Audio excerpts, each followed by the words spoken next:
Hello, ladies and gentlemen, and welcome to episode 114 of the Terminus podcast for the weeks of January 12th, 2019. We've been doing this for too long. The new year officially.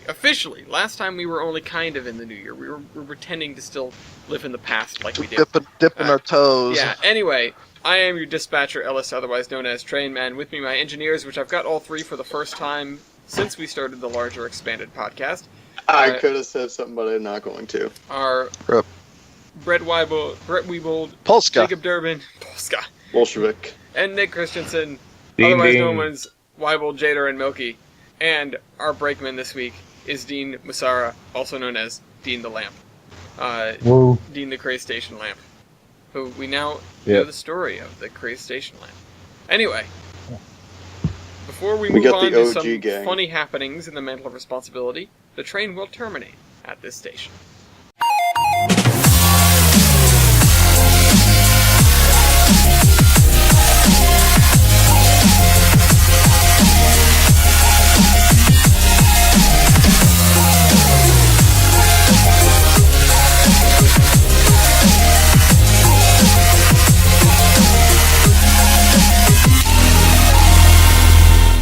No. Okay, this week we're on the island of Ostor. It's like Sodor, but worse. It's just worse. It's just worse. Also, yeah, hold on. This is making me The realize ghetto something, there right? is I'm pretty looking bad. at these. I'm looking at these engines. The engines with faces, of course. One of them's got Yep. glasses. Oof. So, I don't know how Is they it get the S100? faces. That was never addressed. I'm not sure it was. I hope not. But, some engines need glasses? Did somebody make the face wrong? I don't know. Also, do the glasses need like little windshield wipers on them? Yeah. Please tell me Do they the do. glasses come off? That's the real question. Just gonna throw a big old thunk there. Funk. Yeah. It's running at speed. It needs like the sport glasses with the little strap. He's like goggles. Yeah. Yeah. Okay, anyway, let's move on Okay. to the mental responsibility for this one. So we start off. Actually, there was a week gap between the last accident and the first one that we've recorded for this podcast. The last one was CSX, and they haven't crashed since. They crashed on the first of the year to ring in the new year, and I guess their New Year's resolution was not to do that anymore. So, they've not crashed. KCS also hasn't Yep. crashed. New Year, same them. Who has? Yeah, right. NS has, though, and in fact there are a bunch of railroads with 2 and 3 crashes this time around. The first one was KCS derailing in Barstow. Not that Barstow. KTS? Or, sorry, NS. NS derailing in Barstow, or, as it's written here, Graniteville, South Carolina, which are two... sorry. No, hold on. Let's look at this. Okay, it's in Barstow, but there was another derailment in Graniteville, what was this, 14 years ago or so? January 6, 2005? Almost exactly 14 years ago. Wow. And there was a wreck that released 160,000 pounds of chlorine into the air, and 9 people died. So, this was Shit. thankfully not like that, but something was released. I don't remember what, but it wasn't something deadly like chlorine. Methane. This is the crash with the evacuations. Yeah, It was some kind of acid, I want to say. yeah. I think there were a bunch of, spills in this case. Oh, yeah, here we go. So, it Hang was on. hydrogen peroxide, in this Oh. case. 39 cars derailed, spilling hydrogen peroxide, exactly 14 years before Sunday night's crash when a similar accident happened on January 6, 2005. Yeah, that was the chlorine cloud. And that was actually a much smaller accident. There were 16 cars involved in that and 39 today. Also, they put a price figure on this, which is interesting. It cost NS at least $58 million, this crash did. Oh, sorry, no, that's the... Lots No, sorry, of that was the money. Graniteville crash. Okay. This is weird. They mix these two articles together. They're talking very little about the current crash and not... Or they're talking, very little about the current crash and more about that one.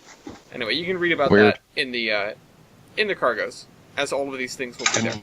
NS derailed also the next day.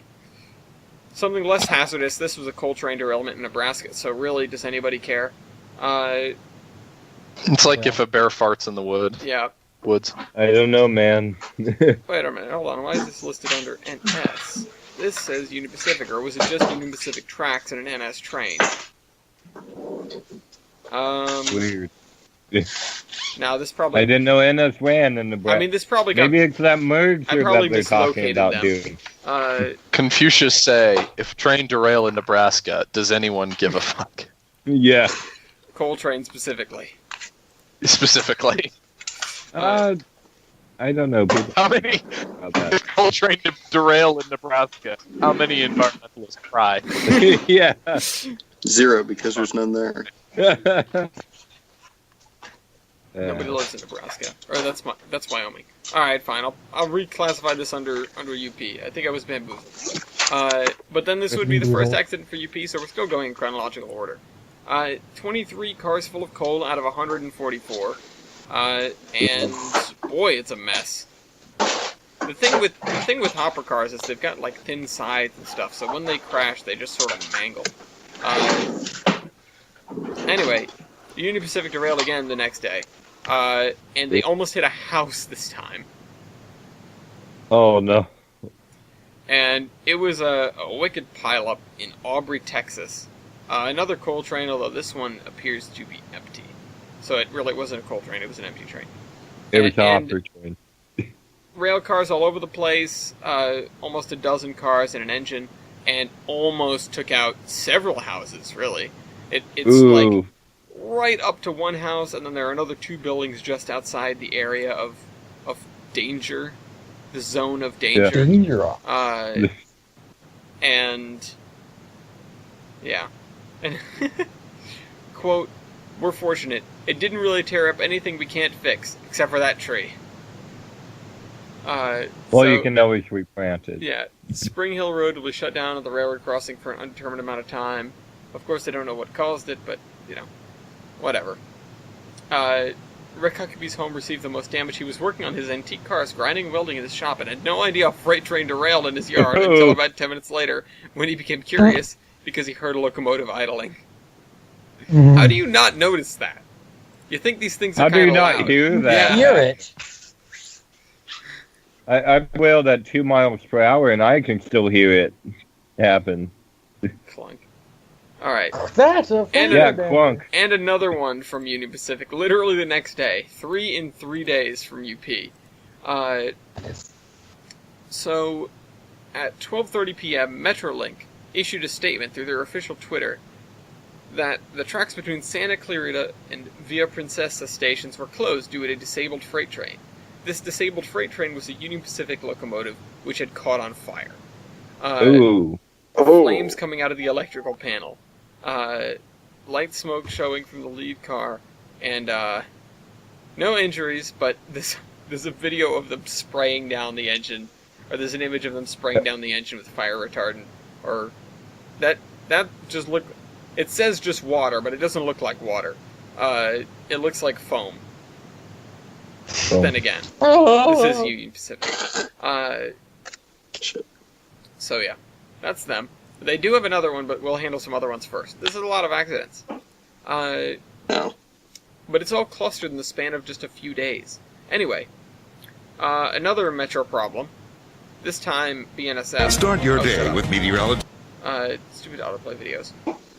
And it appears to have been a minor derailment. Freight train derailed in the city's Bridgeport neighborhood. The only real problem is that it caused like a 25 to 35 minute delay for a passenger train. So, nothing, not really a big deal. Pretty small deal. BNSF not making a lot. Or sorry. Wait, why is this listed under NS? Is that? Alright, whatever. I'm just leaving it there. It doesn't even say. I go by what people post an article and then say who it's from, and normally I just take that at face value. Maybe I shouldn't always do that. Anyway. Maybe. Let's talk about Canada for a second. CP Rail is investigating after a freight train went off the tracks at the Alf Yard in southeast Calgary on Sunday. took place at about 7 a.m. when a train was being switched onto a different track, as you do. No details on how many cars were involved, because apparently nobody can count. And a crew is on the scene because that's what you do. Again, nothing really interesting. This happened. Wait, this says this happened on the 6th. Why is it written as the 12th? Oh well. This was a... Time traveling Canadians. Yeah, well, we'll write that down. We'll fix that. That was the 6th. Then BNSFs too, and I assure you both of these are probably BNSF. There was derailment that closed Highway 136 from Adair to Table Grove in wherever. Not sure where. In Illinois. And they were on the scene Sunday night to pick up the damage. And they say that one of the cars lost its wheels and needs repairs, and the train was pulling 10 cars carrying isopropyl alcohol, but no leakage or anything major like that. So, yeah. They're showing the stretch of highway that got closed. That's a little bit of a ways, but at least this is in the middle of nowhere and you can find extra roads all around you. And then in Springfield, Missouri, 5 train cars and a locomotive derailed at the Burlington Northern Santa Fe Rail Yard, just north of Division Street. They looked like they tipped some cars over. There were no hazardous materials, but 3 of the cars were carrying anhydrous ammonia, while a 4th was carrying ethyl oxide, or, quote, something like that. Do you not know? Uh-oh. Or, quote, something like that. It's good to know you guys have a handle on it. Oh, boy. Row. Yep. That's BNSF for you. What are those commercials? Sometimes just okay isn't okay. Yeah.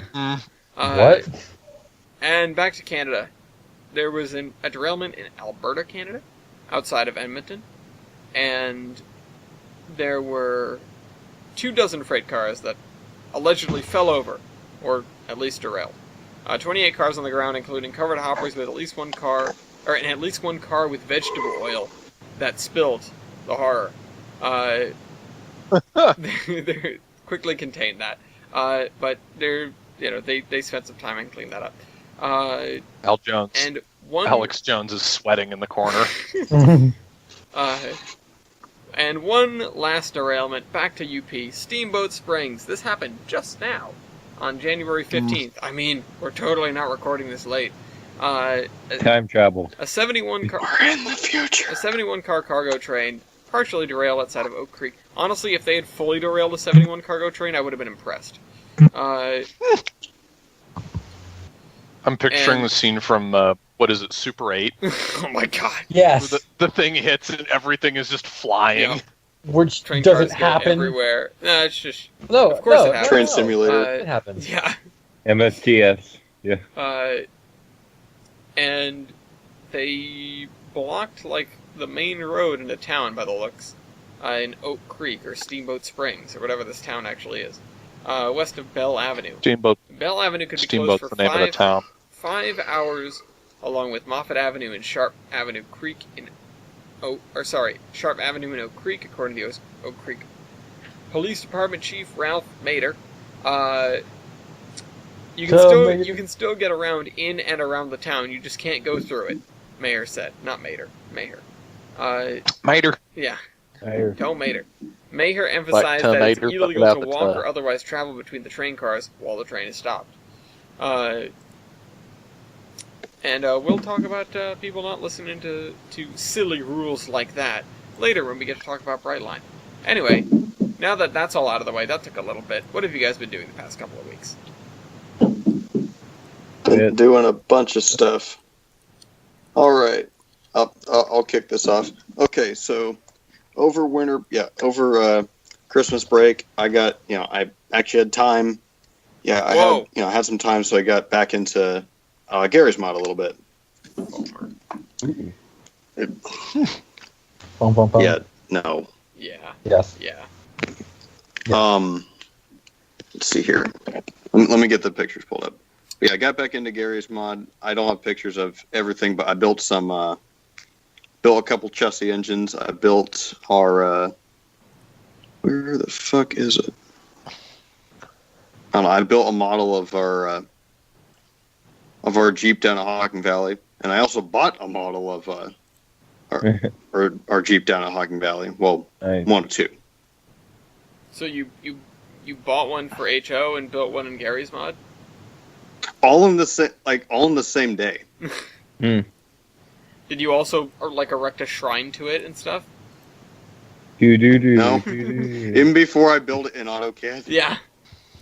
Yeah, do 3D it, print Trader. that sucker. Do it. I'll 3D print it like the size of my laptop. So I don't know. Okay, here's the GMO model. We should compare them side by each. I'm gonna open them both. Rock trucks! Ah! Jesus. Those, Except they're right. yeah. It's blue. Gary's mod. It's Gary's mod. They could be made out of solid gold, and they'd be.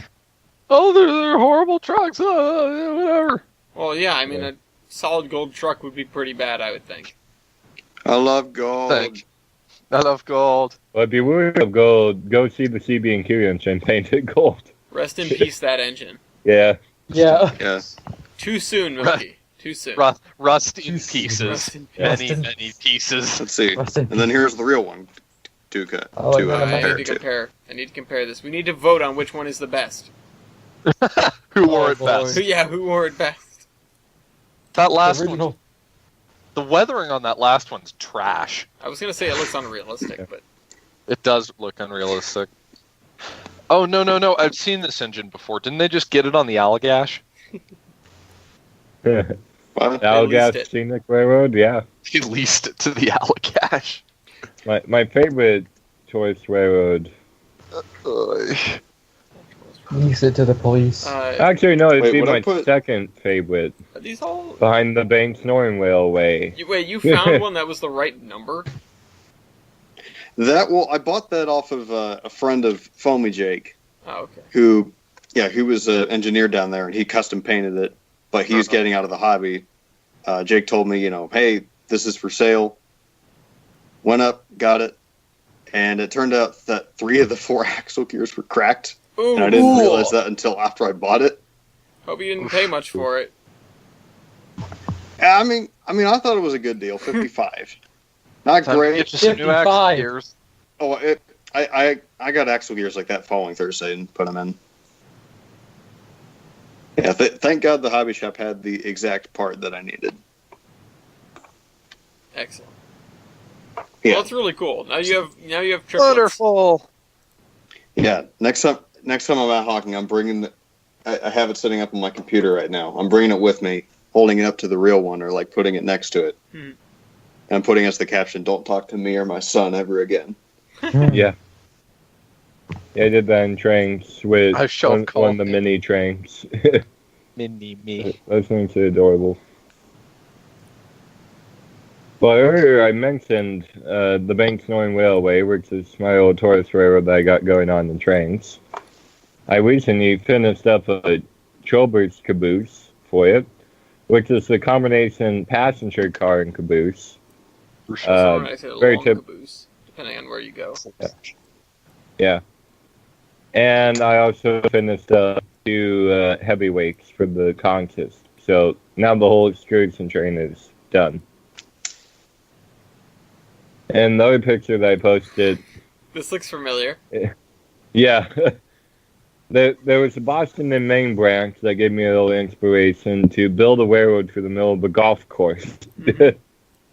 For the record, I might. this Boston and Maine branch, just a little bit of history. The branch that this was ran up near like Greenfield, I think, or Montague, that area of Mass, Deerfield. It's north of Deerfield, and it was originally a New Haven branch, but there was a flood, and it knocked out all the bridges along the Connecticut River that connected those 2 branches, because there was a B&M one and a New Haven one that were pretty much side by side, and so they both had bridges over the Connecticut River into whatever the town is north of Deerfield. I think it's Montague City. And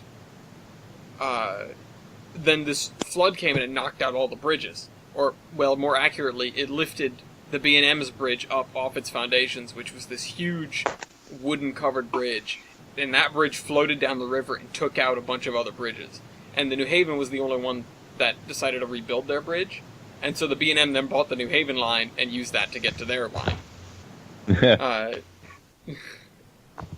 So that's that, and that was the line that ran through the golf course. So it wasn't originally the Boston and Maine that put a line through a golf course, or had a golf course built around it. Maybe I don't know the chronology of it, but Bobby built around. Yeah. Well, yeah, that's a neat little area, and I just wanted to do that. Yeah. It's Turner's Falls is the name of the town. It's north of Montague, and the Montague. The bridge-killing bridge, as it shall be known, the 5-span covered wooden bridge, double-decker covered wooden bridge. It had Wait, a road, double-decker? yes, a road on the bottom lever. It had a road on the bottom level, and the tracks went across the top of the bridge. So the tracks were not the part that was covered. It was enormous, and of course it fell into some disrepair, and you could see it kind of beaten up in the pictures that have been taken of it. And the flood came, lifted it up, it knocked over the trolley bridge next to it, went down the river, knocked over the New Haven bridge, continued down the river, got wedged underneath another B&M bridge, eventually got out, continued down the river, and destroyed another road bridge before getting beached. Wow. Yeah. Quad Bridge-tacular. Yeah, bridge. That's a lot of damage. Yeah. That's a lot of damage. It's amazing, the story of the bridge-killing bridge. Anyway, speaking of bridges and rivers and stuff like that, I finally put a bridge across the rivers that have yet to be named, or one of the rivers that is, well, both of them, actually, in time, just in 2 different episodes, on Tolbrin that are way at the end of Mason's Valley. So, at the end of, or Mason Valley, at the far end of Mason Valley, the river, well, splits, but it's flowing the other way. So the 2 rivers join together and then flow out into the harbor. And now there's a bridge over each of those rivers. One of them is for the railroad to get to a small little island of mills that's surrounded by falls. And the other one is for the standard gauge to interface with the new narrow gauge, which I decided to do, which I mentioned last podcast. I'm still thinking... Tiger Mountains 2, Electric Boogaloo. I'm still thinking about, like, how to properly make them interface. Because I don't really do dual gauge stuff that much, and I don't want to deal with dual gauge track that much, because there really isn't any good dual gauge track, and otherwise I would have to... There's only one workable dual gauge track. No, there's a few of them, but a lot of them are really, really old. Yeah, that's why the one I used is Wales only, and I put my own ties under it. Oh, jeez. Something narrow gauge isn't mainstream anymore. Oof. Oof, Howie, my railroad. Join a rail, make us some damn narrow gauge. Then it'll be mainstream. Make us some dual gauge track, please. Make us some 2-foot. But I might have to do some dual gauge track. Now, I would ideally like to not use any dual gauge track, but it's difficult to do that without making the yard look really awkward, because most of the time, the engineers that built the yard would just sort of make dual gauge, because it wasn't that hard, really, and it saved you on space. But in trains, this is not the case. Yeah, in trains, it's such a pain in the neck. And so the only thing I can look in to trains, for, everything's a pain in the neck. I'm looking at existing or former dual gauge yards for inspiration, but that doesn't help that much. And the only other place where I've done dual gauge without having actual dual gauge is like Providence on the Iron Horseman. And while I don't think that came out that badly, it definitely isn't great. So there are things to be working on. I have a lot to think about with regard to setting that dual gauge up. But it's pretty much just going to be a log transfer. The standard gauge facilities are all on one side of the river, and the narrow gauge facilities are all on the other side of the river. So it's not like there's that much interface that has to happen. But I don't want it to be such a pain.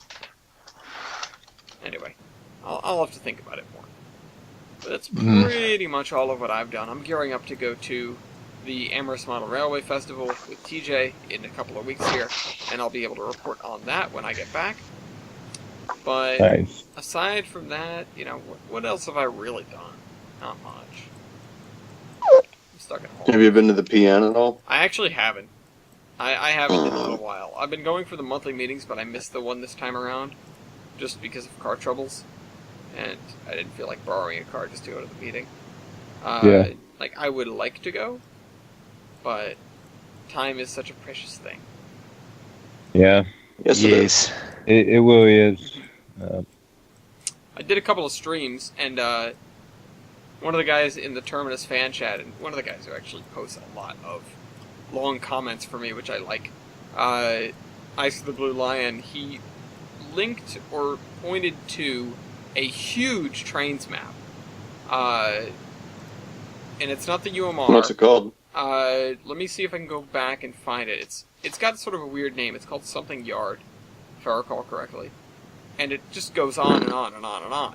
And I said, if I download this, if I install Trains 2019 and download this map just to get the assets, and then run it from end to end, I'll stream it.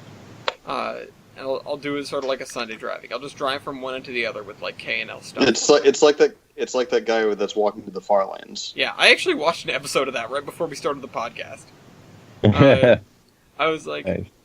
I want to know how Kurt's doing.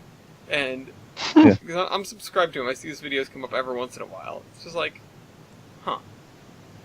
He's still walking. He's over a quarter of the way there. Oh boy. It's called Halden Yard. And it's not just a yard, it's friggin' enormous. Is it like what is it? I don't know. I just have seen like the overview of the map. Hold on, I'll post it in here. Okay. Copy that. Because I kind of want this now. I do too. I just don't feel like downloading it for Tane when I know that I don't know how much longer I'm going to be on Holy Tane hell. for. It's a pretty sizable Chimney. route. That looks like the UMR. That might... Wait, Is it... that is the UMR. Okay, well, he called it Halden Yard. Yeah, that's one of the towns on there. Oh, okay. Fuck, I haven't driven on that route in ages, and I still recognize it. Wait, didn't Eric? Wait, doesn't Eric have that? That route or You can something download different? it. Well, then I'll... Like, No, like I could have sworn that I saw Eric, like drive down this route Maybe on I, Skype one day. I think I'm it like- looks familiar. I I'm know like Trader was 90% addicted to multiplayer on this. Yep. we should do that. Multiplayer. Easiest way I can recognize it. See how most of the routes like one, maybe Yeah. two Yep. tiles wide. That's why. Yep. And, Skimpy scenery, but it works. well, it makes sense when you're doing a huge route. It's more of a track work kind of route, not scenery. Yeah. Now, if only I had figured that thing out. Oh well. It's a fun route to drive on. Oh well, I'm just gonna have 3 or 4 wide everywhere Ooh, for miles rest and in miles. peace, Ellis. At least my route isn't that I linear. can see for. Actually, Yeah, that's true. did I post it in here? Did I talk about this last time? I made an overlay of how much of Tolbrand is done versus how much of I think I Tolbrand there think I is. saw that. Have you guys all seen this? think so. I have I not. don't know. Okay, hold on. Let me grab it real quick. Because so this'll give you an idea of where I am versus how much there is. And It's a lot.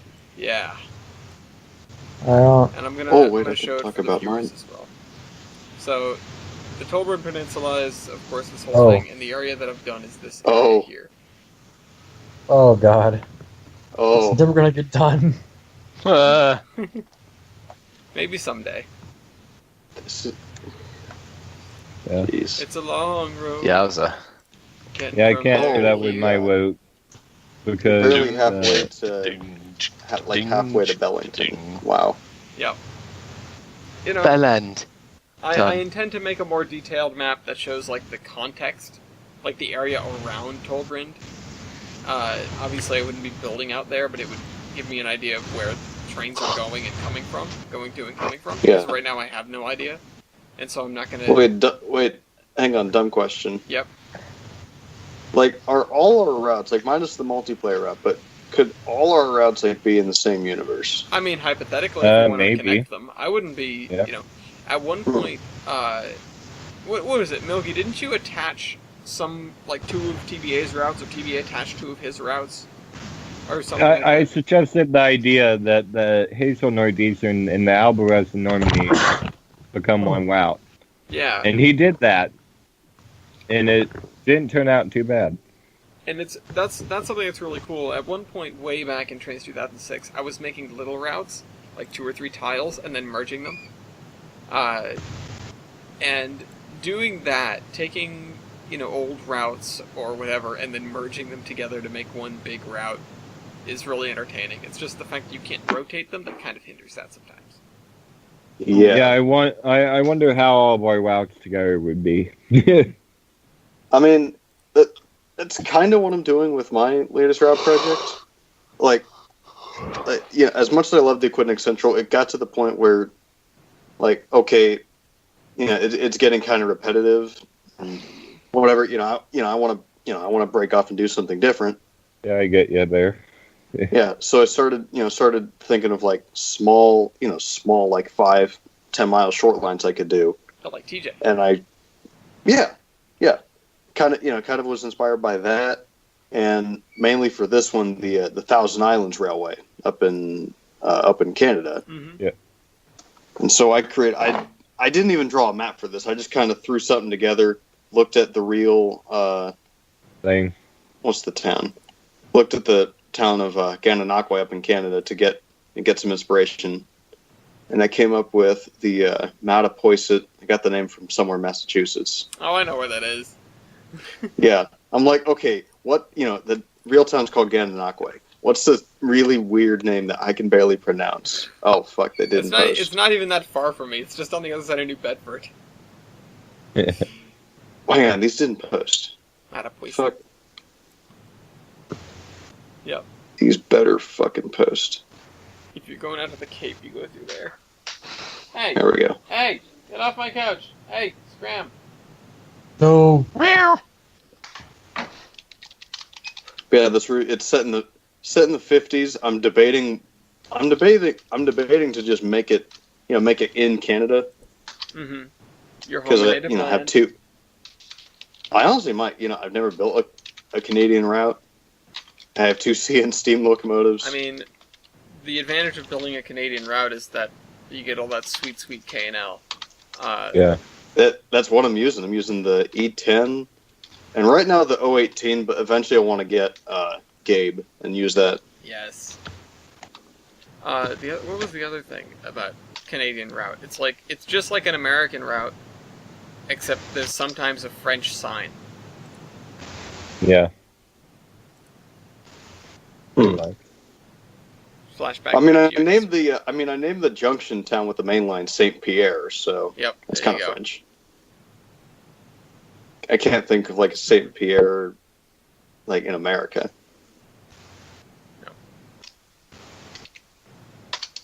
But yeah, I feel like this is turning out really well. I got the main town of Mattapoisett done over break, and then all I have to do is just the main line, which is about 5 miles, about a 25-minute trip each way.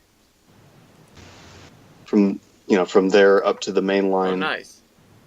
Yeah. Yep. Having a 25-minute trip is nice. Having that length on a route. Yeah. When you start to get to the point where it's annoying to scroll back and forth between your 2 towns, that's when you know your route's getting to be a good size. Or you've got the scale right. Yeah. I had trouble training around the entirety of my little narrow gauge circle.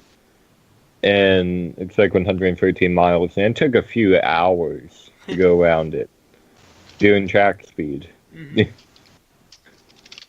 What's track good. speed for it? So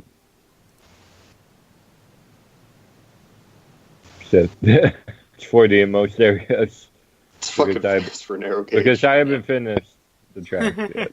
Or the It's track 40 in signs most yet. areas because I haven't put the speed signs in. Yeah.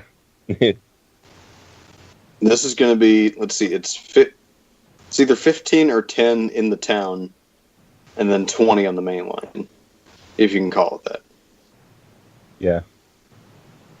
It's fancy. Yeah, I feel like it's my best work so far. Hey, I mean, Yeah. it's Yep, almost yeah, always good. the case that your newest work is your best because you learn from everything that you did before. I can't Yeah, wait to exactly. see it, Jader. Yeah, hopefully if this all works out, I can just merge it into the multiplayer route, and then someone can connect their main line through it. Yeah, I am apprehensive about how that's going to work. Because I know a lot of people are working on stuff for the multiplayer route. A couple of people like you and Wybold are working on things that they want to just directly I am too. into the multiplayer route. And I'm not sure how or if that's going to work, but I don't want to say don't do that. Because, Yeah. at any point, why not? You're still exercising your creativity, even if you can't bring it directly in, you'll have good ideas. Yeah. And I'm totally holding off because, honestly, the multiplayer Yeah, route but for no. me is my most amorphous thing. I am there to be the guy that connects to all the other towns where people are going off in different directions, and I'm like, no, come back. I want to do another one of those things where we where we do the multiplayer. Okay, Actually, and I'll say this right now. I don't know how many people in the group are going to watch this before then.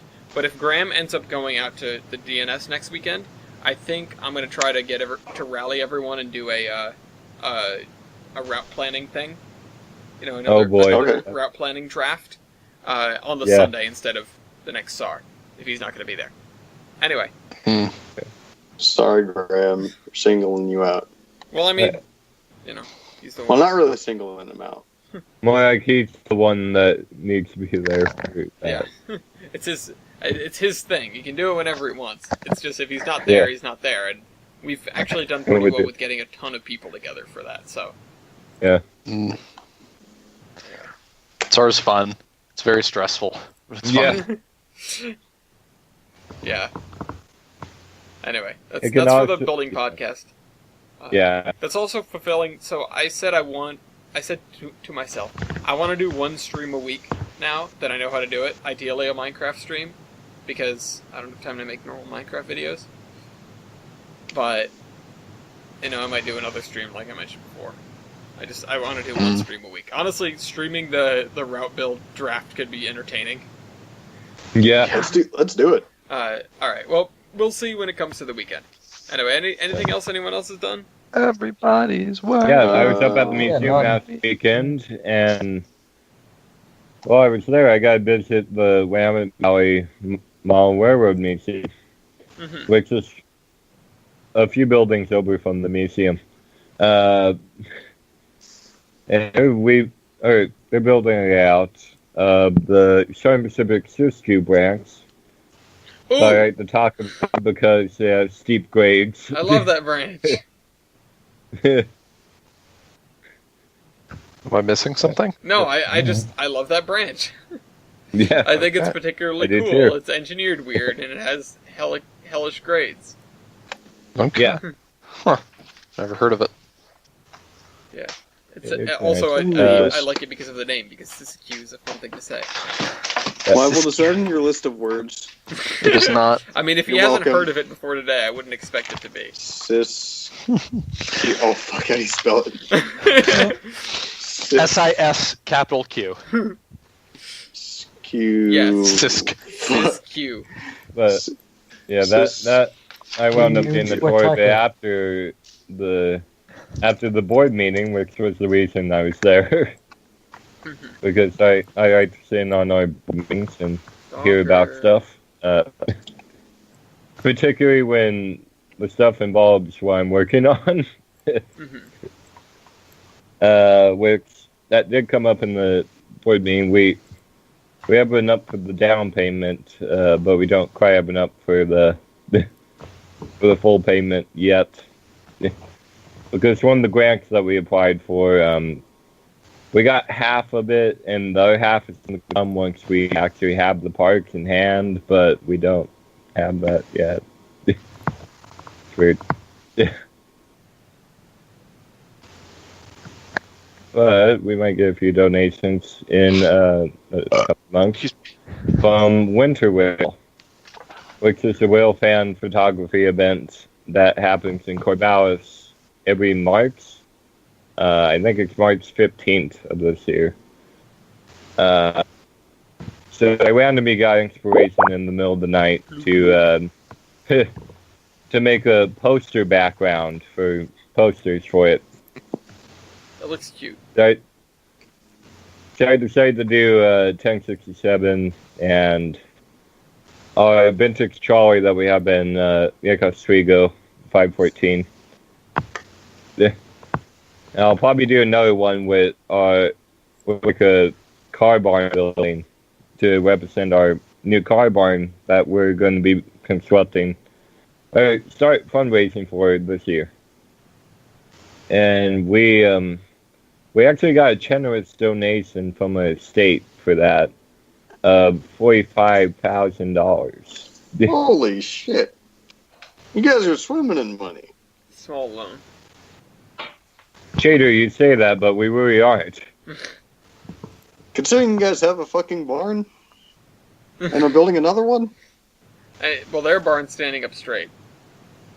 Hey, that was the wind. That was the wind. Jader, I hate to break it to you, but normal buildings don't get knocked over by wind. Yeah. Yeah. Are you sure about? When it's a bunch of 4x4s, I don't know, like no framing, Wetneck there's no engineering. like wall structure. It's just 4x4s. Yeah. Or outer wall thing. It's just 4x4s. Getting bubbled.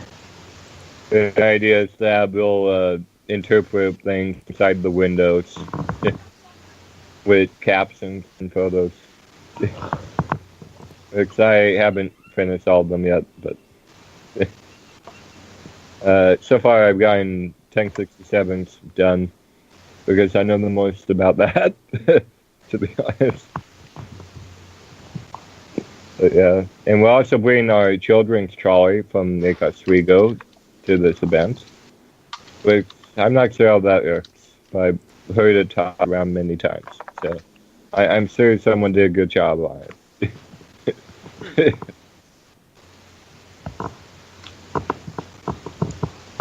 And on my way home from the museum, I saw all the maintenance equipment UP has on one siding. There was easily a dozen pieces of maintenance equipment. Did they all follow you slowly and stalk you? No. Because that's what CSX equipment usually does. I was on I-5 driving back. I didn't want to pull off and take a picture. But, yeah, it was just weird. Especially since how that morning when I showed up, there wasn't anything there. Whoosh. Yeah. Whoosh. And in terms of 3D modeling, I've been working on a DSP&P Tiffany wafer. Because I've become addicted to those for no reason. I heart DSP. I named them nice.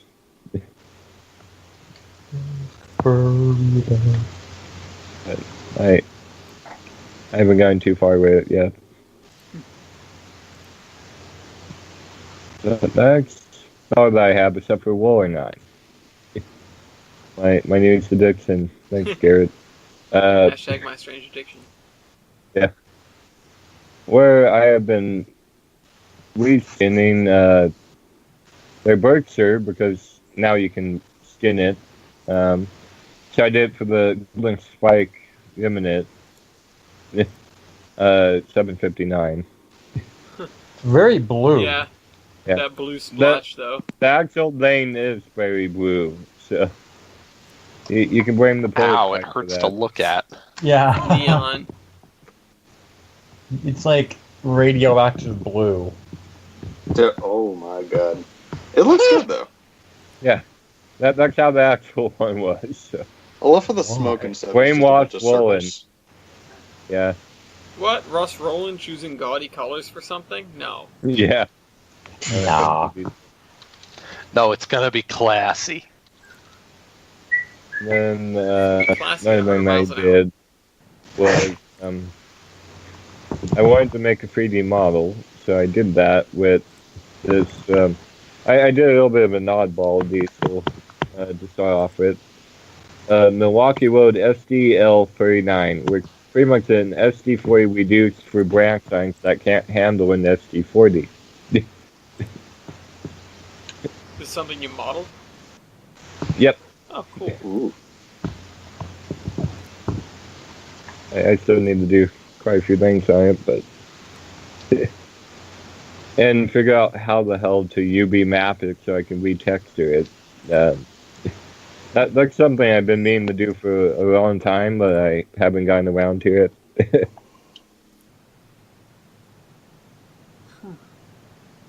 And that's all that I've done. Alright, well that's cool stuff. I like your reskins. I got a couple of people looking into reskinning some new stuff for me, which is cool. I'm excited about. Oh, I got sent some for Tolbrand? Yeah, I got sent some CDPs, but I haven't had the chance to look at them yet. Because I was dying yesterday and this morning. Yeah. But Rep. you know, I'm better now. Yes. Have to pay respect. Yeah. I'm only mostly dead. Alright. Mm. So, anything else that we want to talk about?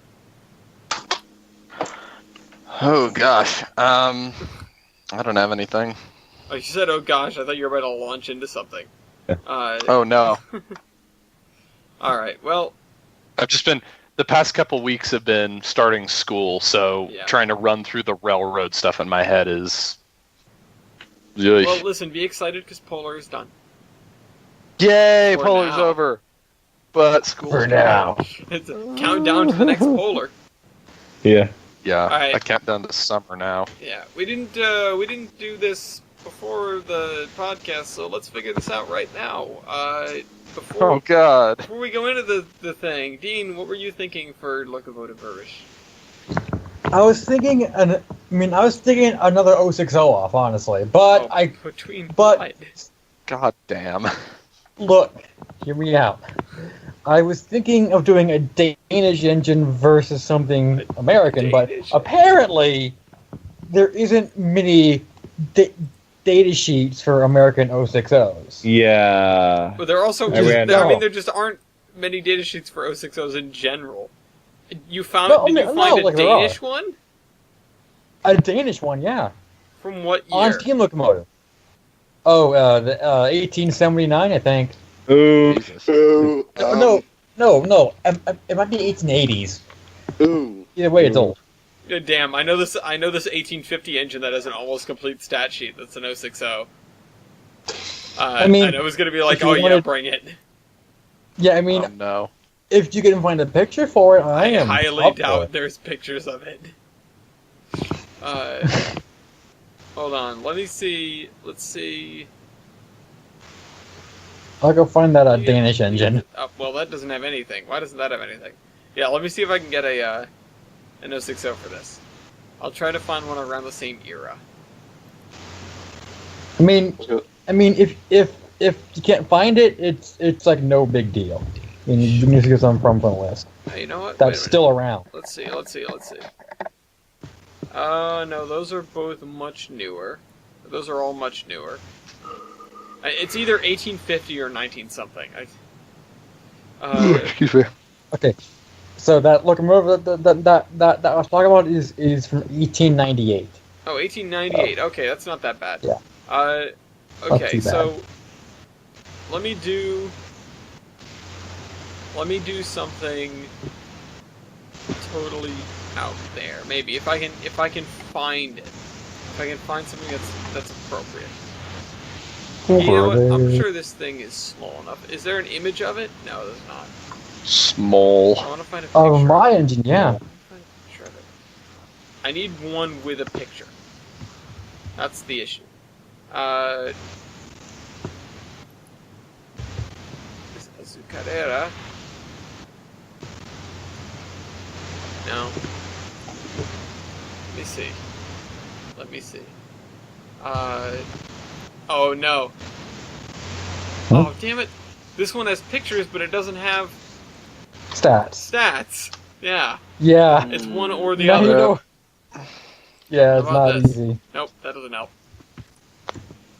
There's literally an entry for the other PP&L locomotive. How about this? Does this have pictures? No. Stats, but not pictures. Okay, you son of a gun. God damn it, steam locomotive, why you do this? Yeah, I mean, something happened with a steam locomotive where it just purged almost everything. No, that didn't happen. That did not happen. Yeah, no. Like- we have just as much crap Like as this we did one. before. Hmm. What is this one? Let's see a picture. That's an image on Google Earth. That's not what I need. That's not helpful. That's not a picture. I mean, if we can't find it, it's no well, big I'm just deal. trying to find. I'm trying to find a. I'm trying to find an 060 that has like a picture and. I'm just trying to find something close to it. Yeah, I'm trying to find something comparable. What is? Yeah. Oh, you know what? I think I might have found something. If I can find an image for it.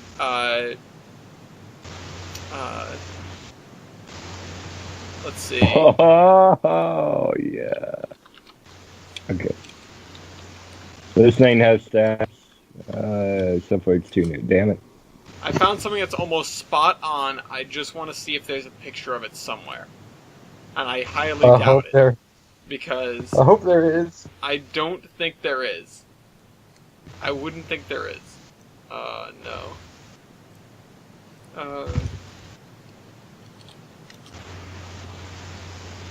That's definitely not it. Those are not American. That doesn't help me. That's If we have, 1905. wait, what? Can I see a picture of your thing, Dean? Yeah, hold on. I Just need to gonna- see a Wow. picture of it. Let Yeah, me thank find you. Yeah, Yes. yeah, it's a big game. I'm just looking for a decent picture. Just what to do. Wait a minute. I need to see Dean, if can you share it I with need the to see if class? there's something else. I'm gonna go outside of the U.S. So it just made me think of something. Just made me think of this. This thing is a tall stack.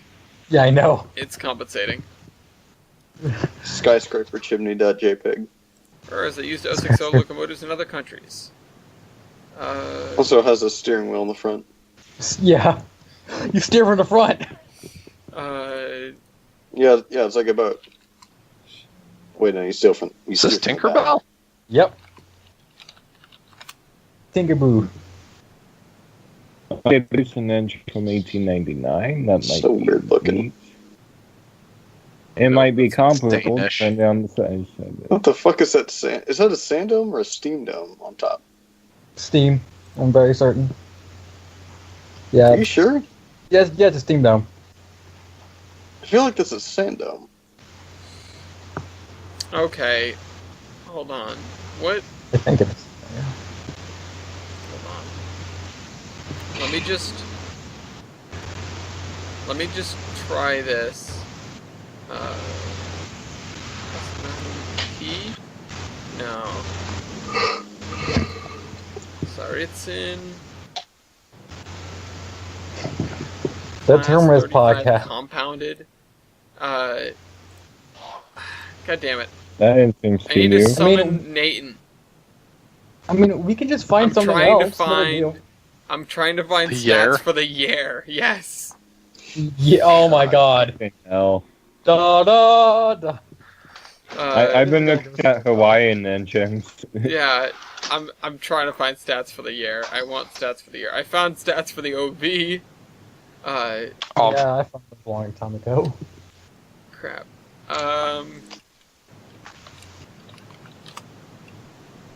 Let me see if I can. Oregon Iron and Steel? What? Wait a minute, we need tiny 060s. Yeah, we need I mean- small 060s, Hold like the fuck turn of on. the century 060s. Oh no, are you? I mean, Wait, no. What year if I is can it? find 1920, but it's got a boiler from like it's tiny. Uh huh. If All I can right, find let me pull stats, up a hold picture on. of this thing. Oh my god, it's so cute. Oh my god, it's so cute. Huh? How could I compete with this? What? No, I'm looking at wait, plantation Tinkerbell? engines. Yeah. Yeah. Let's see here. 1898. Damn it. That could work. I don't think I can find stats for it. Oh, damn it. I can't. Oh, wait. Huh. Uh, How up to date is this anyway? Oh, wait, why is everything's this, sugar. Damn it. It went to Honolulu Sugar. I'm just trying to find the Hawaiian engines at this point. Honolulu. Honolulu. Hey, come on, Honolulu. Come on, I just need to, Trying to I be need to weak. figure We out... could have it. What the fuck? This isn't even listed. It isn't even listed like in the. No, wait, there it is. Okay. We could have the UN 06 2 go up against it. You know what? I'll do that. Bring it. Oh, Sure. They're, Okay, I already they're have it newer, stacked. they're Damn it, newer, I but they're just- narrow gauge. I think I just They're newer, found but it. they're Hold on. small. They're newer, Let's but go they're for narrow it. gauge. All right, so we've got Okay, what is I this have the thing called page again? for Tub Boy. Tinkerbell. Tinkerbell. All right. Can we have the stat sheet posted so I can link it properly? Oh yeah, hold on. I already have the UN all right, put that over there. Damn it! I can't find. If I find stats for it, I'll let you know. Well, I'm gonna I put it in the thing. wanted to after find stats for the year so bad. Yeah. Okay, UN Tub Boy's there. Okay. And insert. Oop, don't do the thing. Get all the letters. Okay. Shit. All right. Yep. So let's get the 06. Let's get the 06-2s on the scene. No. I already played there, Alice. I know. I'm This is talking good. about an image. I'm getting a picture. Okay. Oh, Nimitz. I got one. yeah. I got one of the Okay. the most well-known ones. Although I think I'm just Yeah. going to copy it and then paste it and then open it, so I have it open not in a tab. Yeah. All right. So here's our picture of little 21. Double Literally one of my favorite. Small. engines. One of my Small favorite boy. engines ever. Okay. Let Oh, me see if I glad can you play went along at and- home. What? Let me see if I can play along at home. I have a picture of It's Erecting card somewhere. Oh really? Okay. Oh no. Yeah. Oh no! Oh my Tinkerbell's god, in it's so trouble. adorable. Oh no. Here comes Captain Hook, not Captain Cook.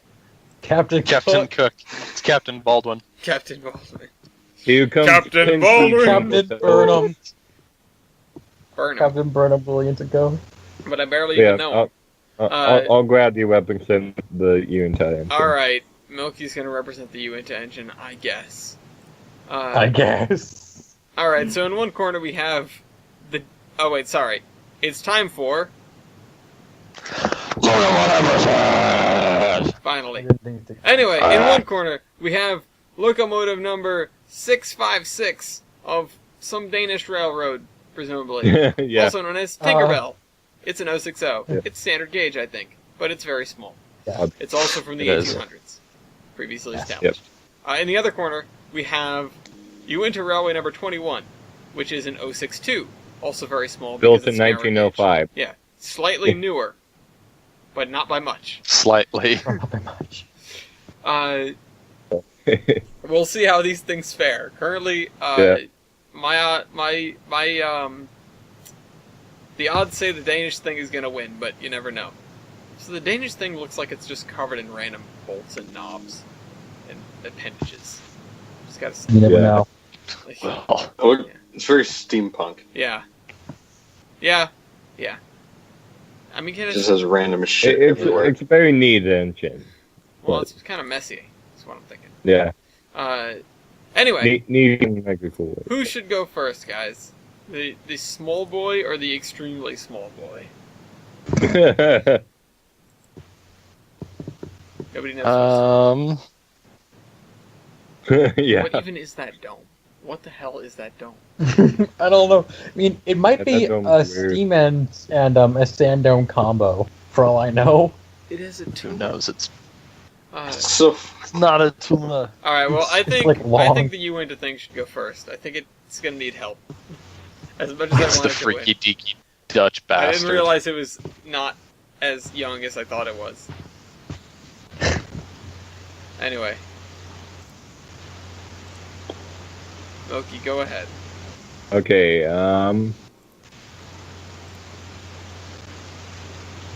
what's your minimum weight of whale? Oh no! Oh my god. 46 pounds. 31. Oh my god! Oh my. Wait. 41? No, 31. 31! 31, okay. Oh my god. You could 31. run over someone and they wouldn't notice.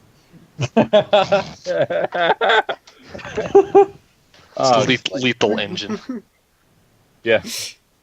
Okay.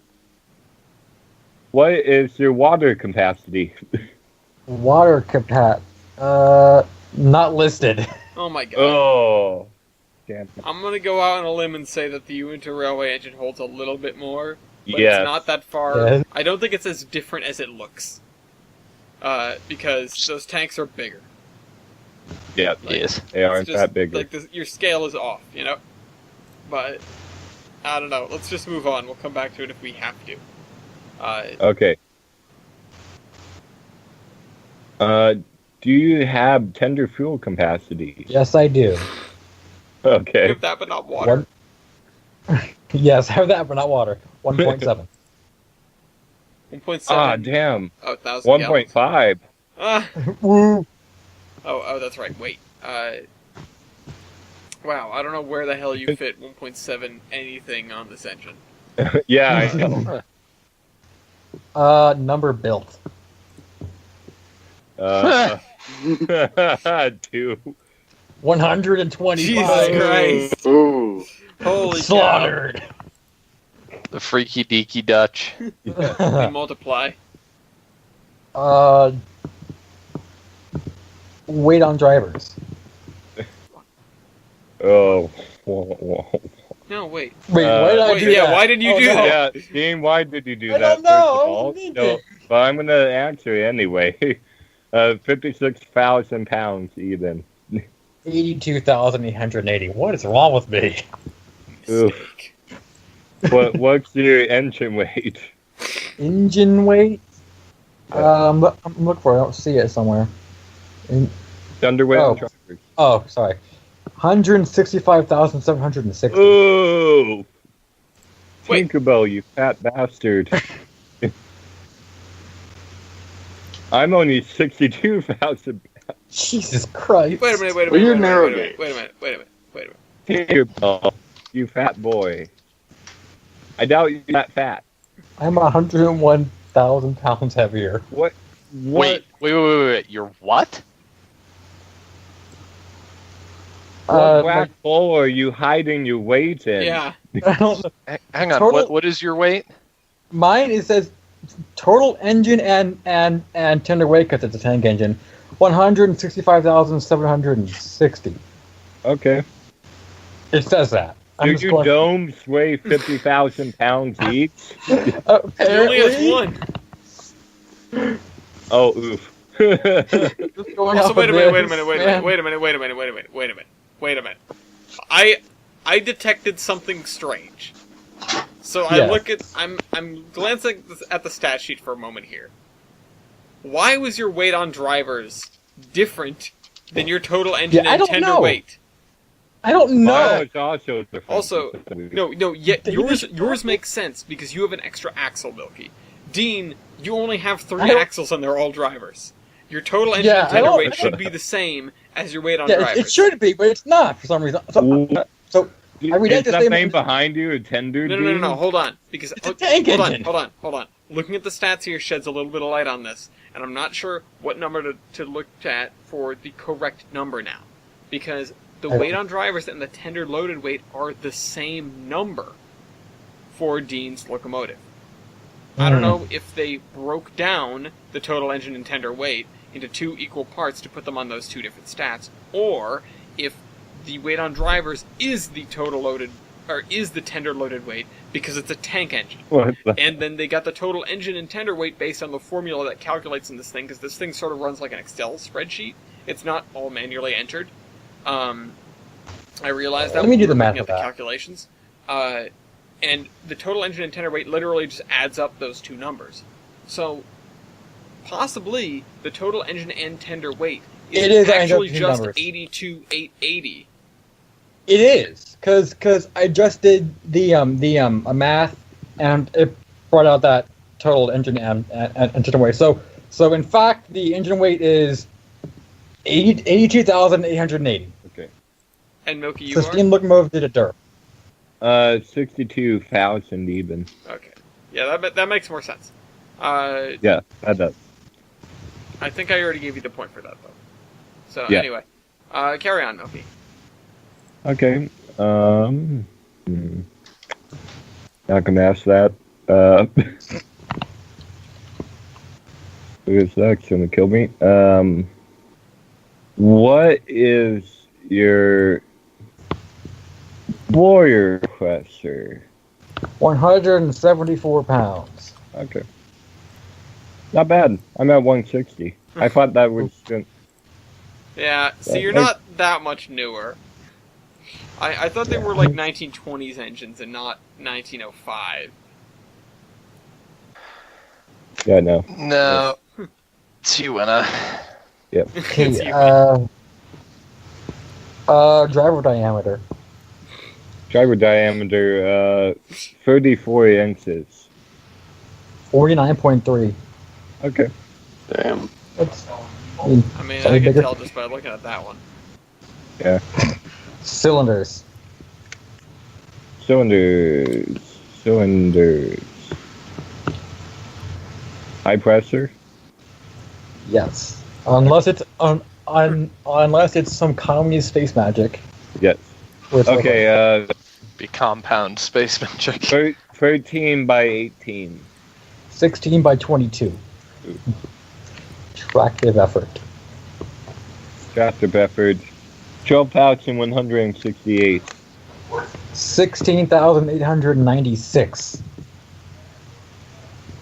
Wait, For some what? reason, 12,000. Okay.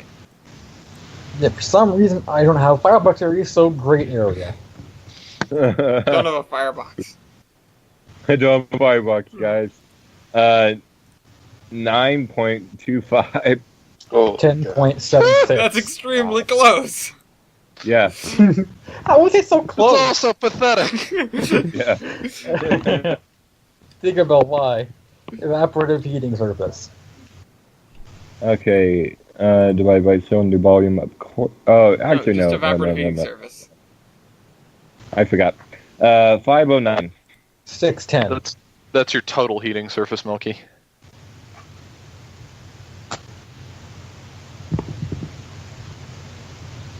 Silence. So.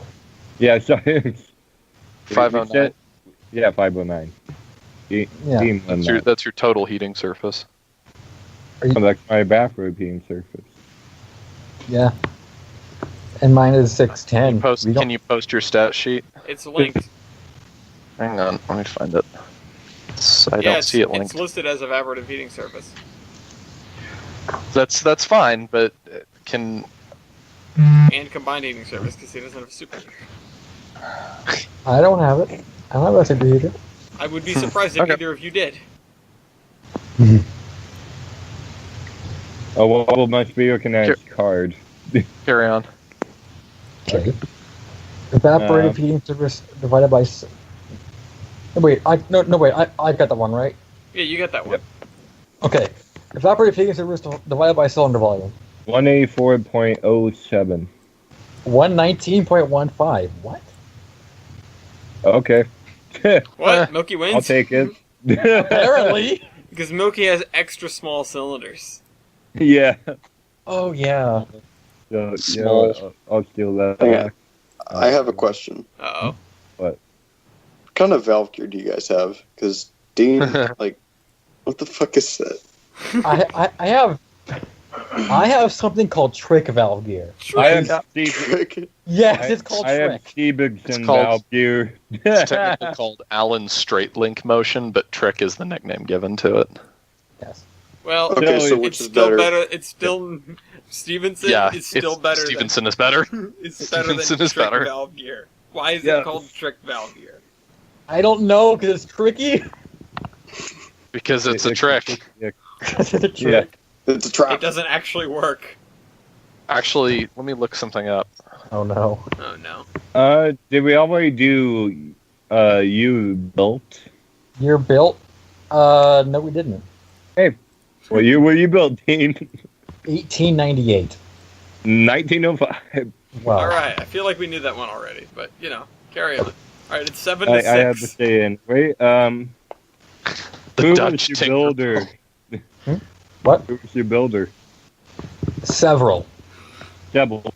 I bet Baldwin wins. none of them were Baldwin. None of them were Baldwin, so. Mine was Vernon Williams and Co. Baldwin Baldwin. I don't know mine, so I can't say.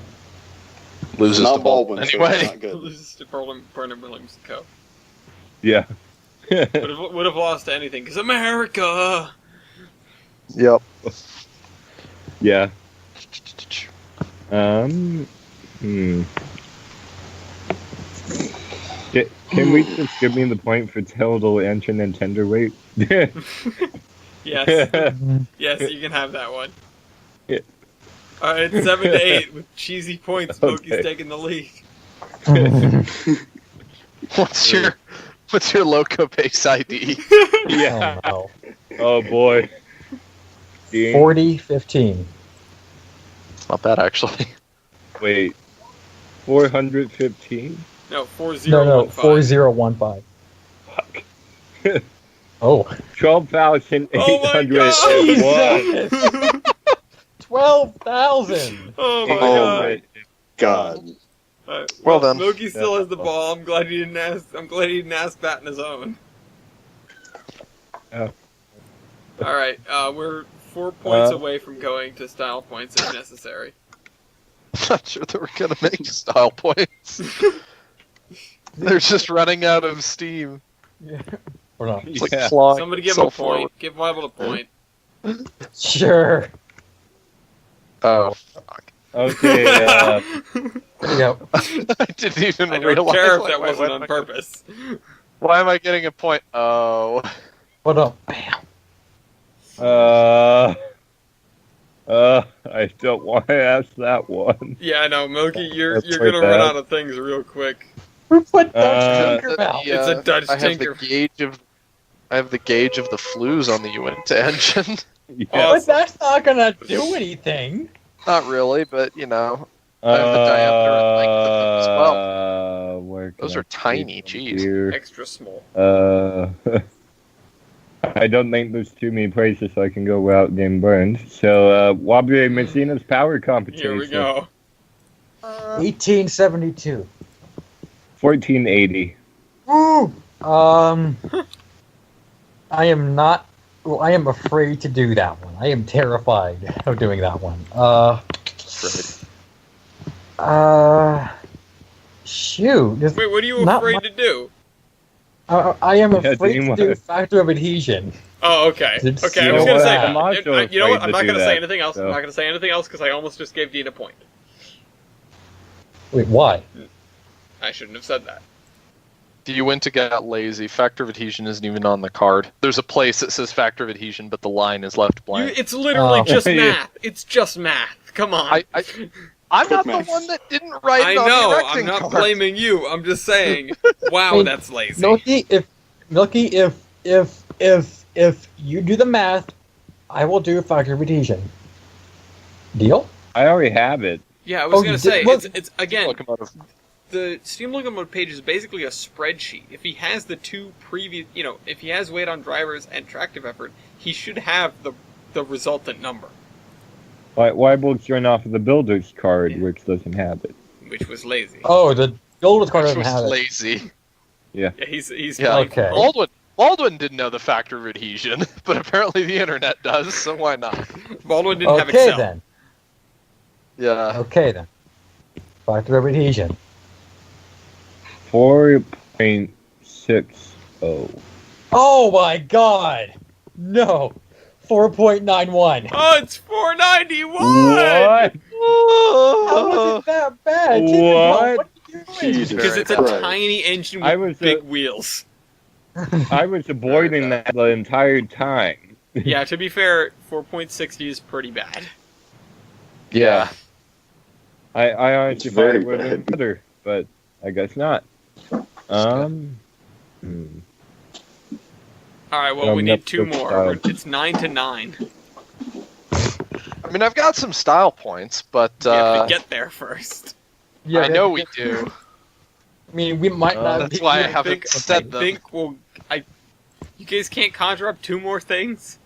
I am looking. What is your power MT?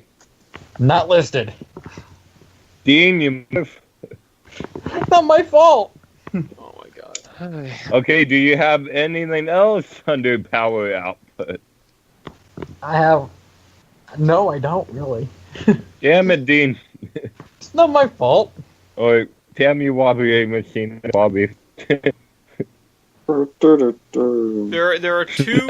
There are No, two wait, that I I can think of that are based on ones that we've already done. Wait, But Dean wins both of them, so I don't want to say them. wait, hold on. Let me see if I can. The substitute firebox area for grade area.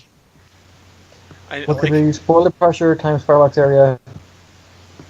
So boiler pressure times grade area is what that would be, right? So I'm gonna do the math on that. On what? Same as above, but substitute firebox area for grade area. Because I can do the math on that. Yeah, I'll ask that one. Okay.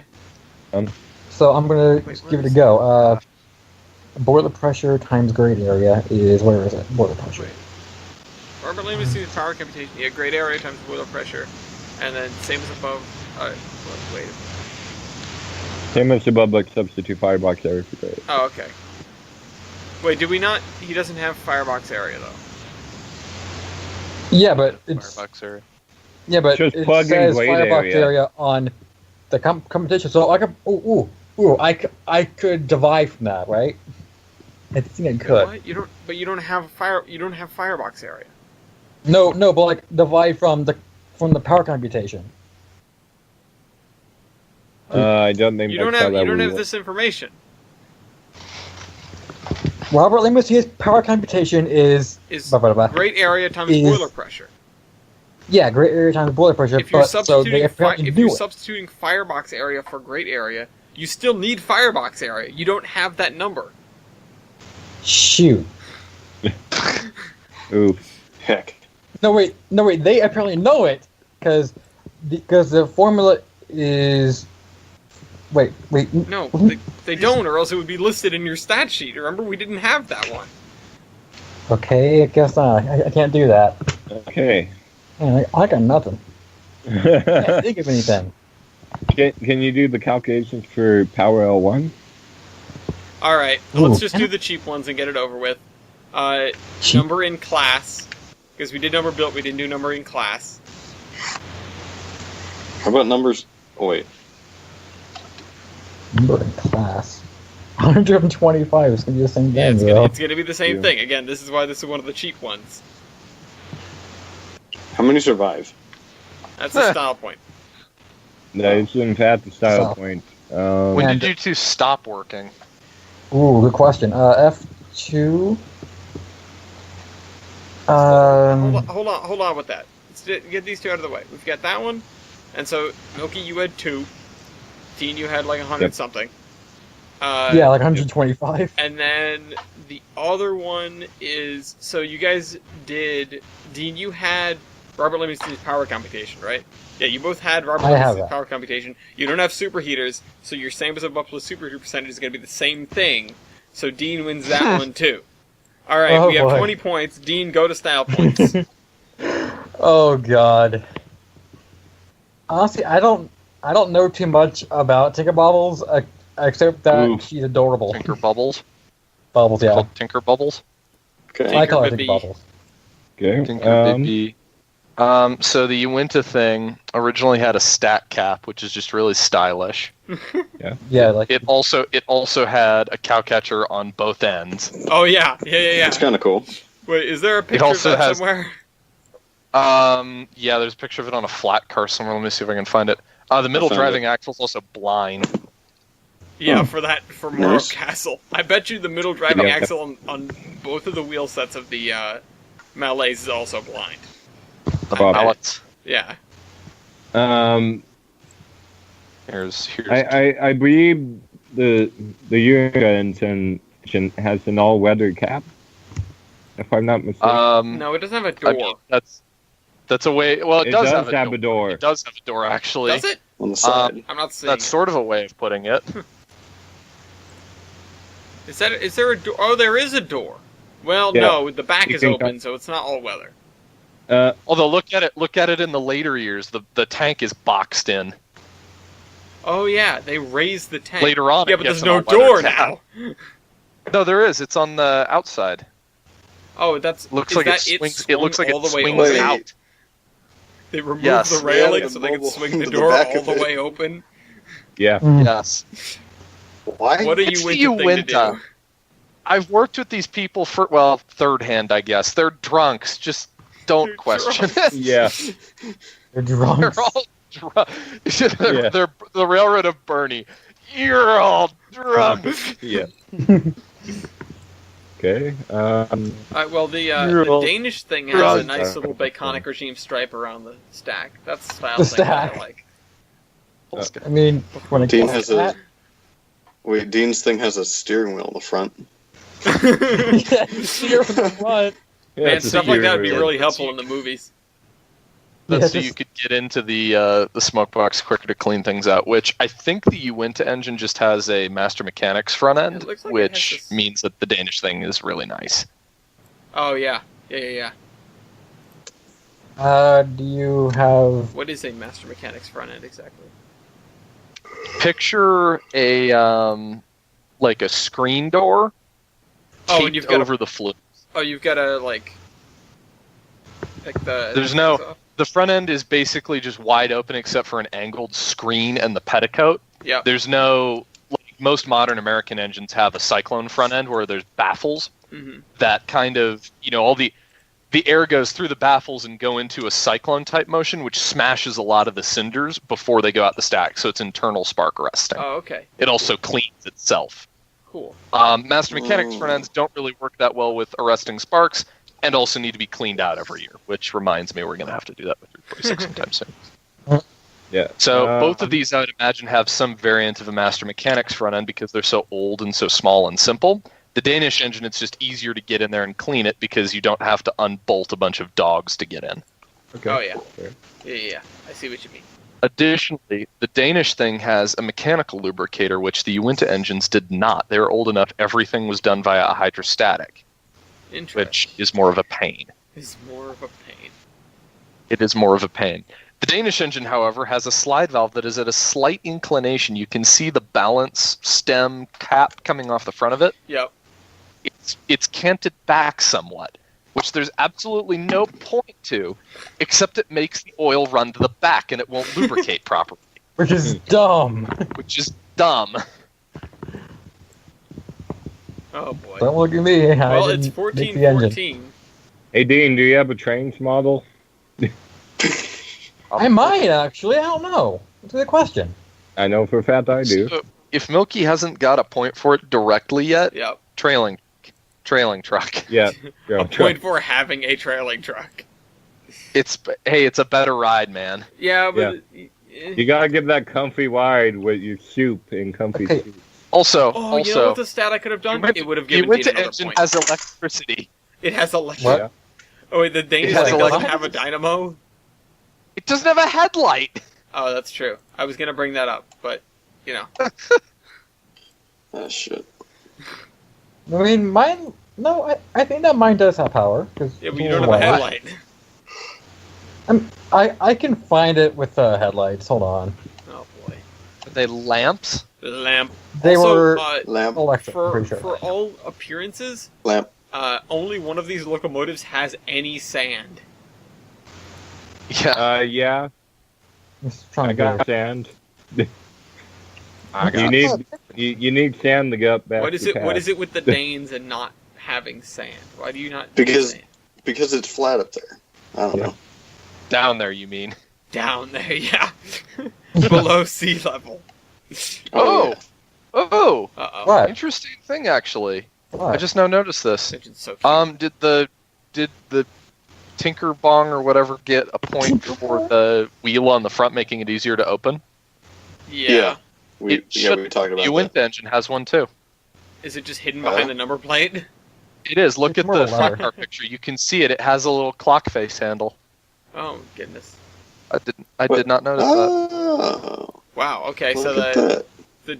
the Ooh. Uinta engine has taken a commanding lead of 4 points now.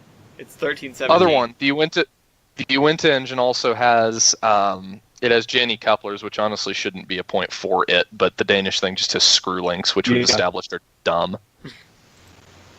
Yeah. As well, the Uinta engine has the pilot beam is so massive and has a little buffer plate on the end of it, so it can couple into a coach smoke box first and run it like another coach. You know, it doesn't feel like a locomotive has the head end coupled into it. It feels like just another coach. That's cool. Think about those Which guys picture shows this didn't- most easily? Oh, that one. The The one one on on the flat car. You can see it jutting out over the coupler. The flat car. Oh, there are too many Yeah. pictures of this engine. Just kidding. Which Think about the, those other- oh, I engines. see. the Uinta thing that I've touched, we built new ones for it. Mhm. And it's like, you know, why would you have this massive thing on this one end? We looked at it. Oh, it's so when it was coupled to the 062s, they would have this little platform that you could step from coach to locomotive on, but also so it, you know, doesn't bang into it as hard. It runs a little bit better. Ooh. Okay, I'll remove That's a very it neat for the style lamp. point one. It's the only engine I've seen that on, like, ever. Lamp.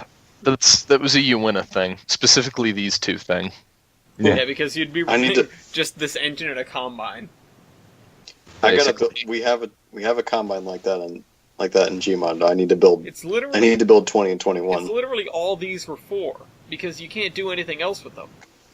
They're so anemic. Yep. It's just Unless Yeah. you double head them. Yeah. But even then, you can only haul like 5 cars with them. What are all. you gonna On do with flat double ground. heading? Yeah.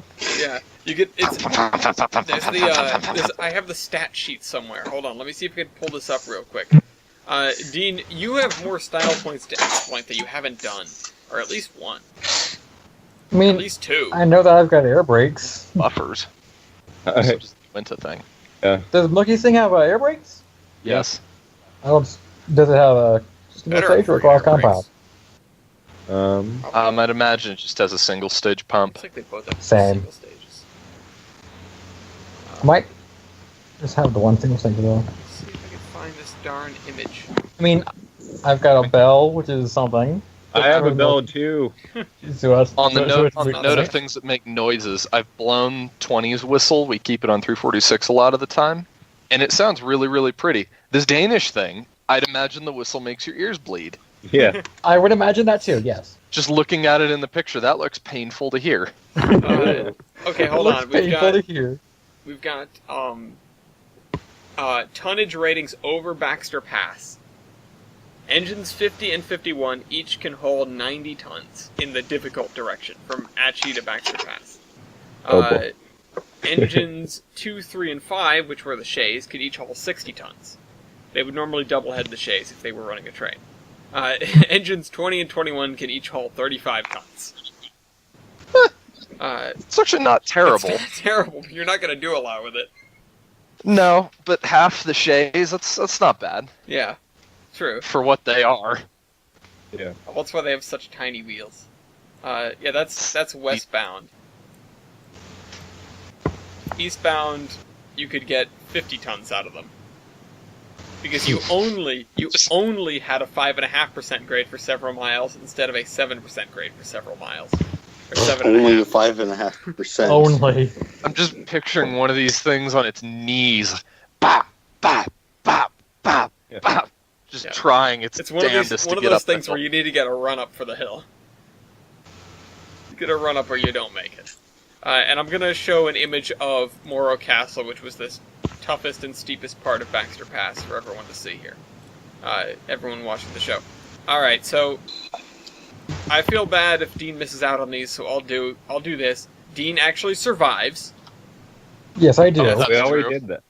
No, we didn't. I have at least two survivors actually. Yeah. That's the only one. He also has a higher ratio of survivors. But Ooh. no, That is true. Milky and his Just survival sad. ratio. Dean gets all the cheeky points. Milky, Dean's ratio of .000 whatever trumps Well, actually, it'd be a ratio of like 1 to 100. It's 1%. Oh, Beat yeah. Milky's 0%. Yeah, Jader, that's Morro Castle. We've established that it's like a, what was it, like a 60-foot radius maximum? 65. It's 100. Yeah, something like that. Yeah. Because the unit, or it's specified in the steam locomotive deal that it could that it needed to handle 65-degree curves and braces. That's degree, not radius, though. That's different. It looks like it goes from like flat straight into the down. grade. Exactly. Nope, that's all on. That's up. all on. It's the all grade. very up. It's all on the grade. All of it. Well, no, like on the left part. No, it's all very up. That's grade. It's The all reason it extremely looks up. like it's flattening out is because it's curving in the other direction. Yeah. Oh, I see it now. Yeah. Jesus Christ. Yes. No, see, for the Polar Express, at least in the movie, they should have used 1551. Polar Express is narrow gauge. Mm-hmm. Weird flex, Polar but Express 2, narrow gauge boogaloo. you into 1551. Weird flex, but okay. Yeah. No, that's the bendy boiler. The bendy boiler, yeah. I might have found something really cool on the Uinta engines. There are many I'm things not cool. sure. Also, one more I'm point not for sure that's what this is. one more point for Go ahead. Dutch Tinkerbell is the fact that it has way better visibility.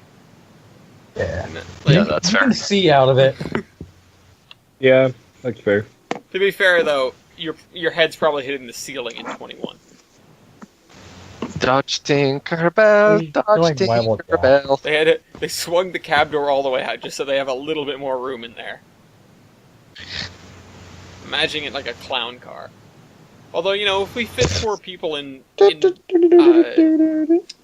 WWF number 9's cab, can't be that hard. Anything is possible at that point. Yeah. Well, anything else? It's 16-17 for Uinta.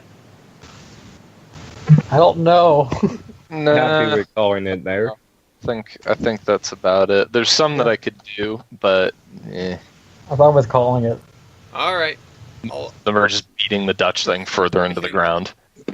Isn't that weird? That's weird. All right. Let me put these things into the locomotive versus section on the cargoes document, and then we'll do our votes. Because I may have been skipping slightly.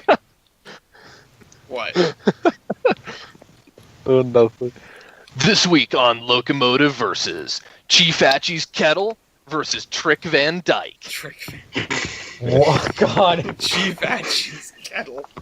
Trick Alfier Dyke, because Yeah. it's Dutch. Yeah. Oh, for goodness sake. I'm so glad that these things prevailed.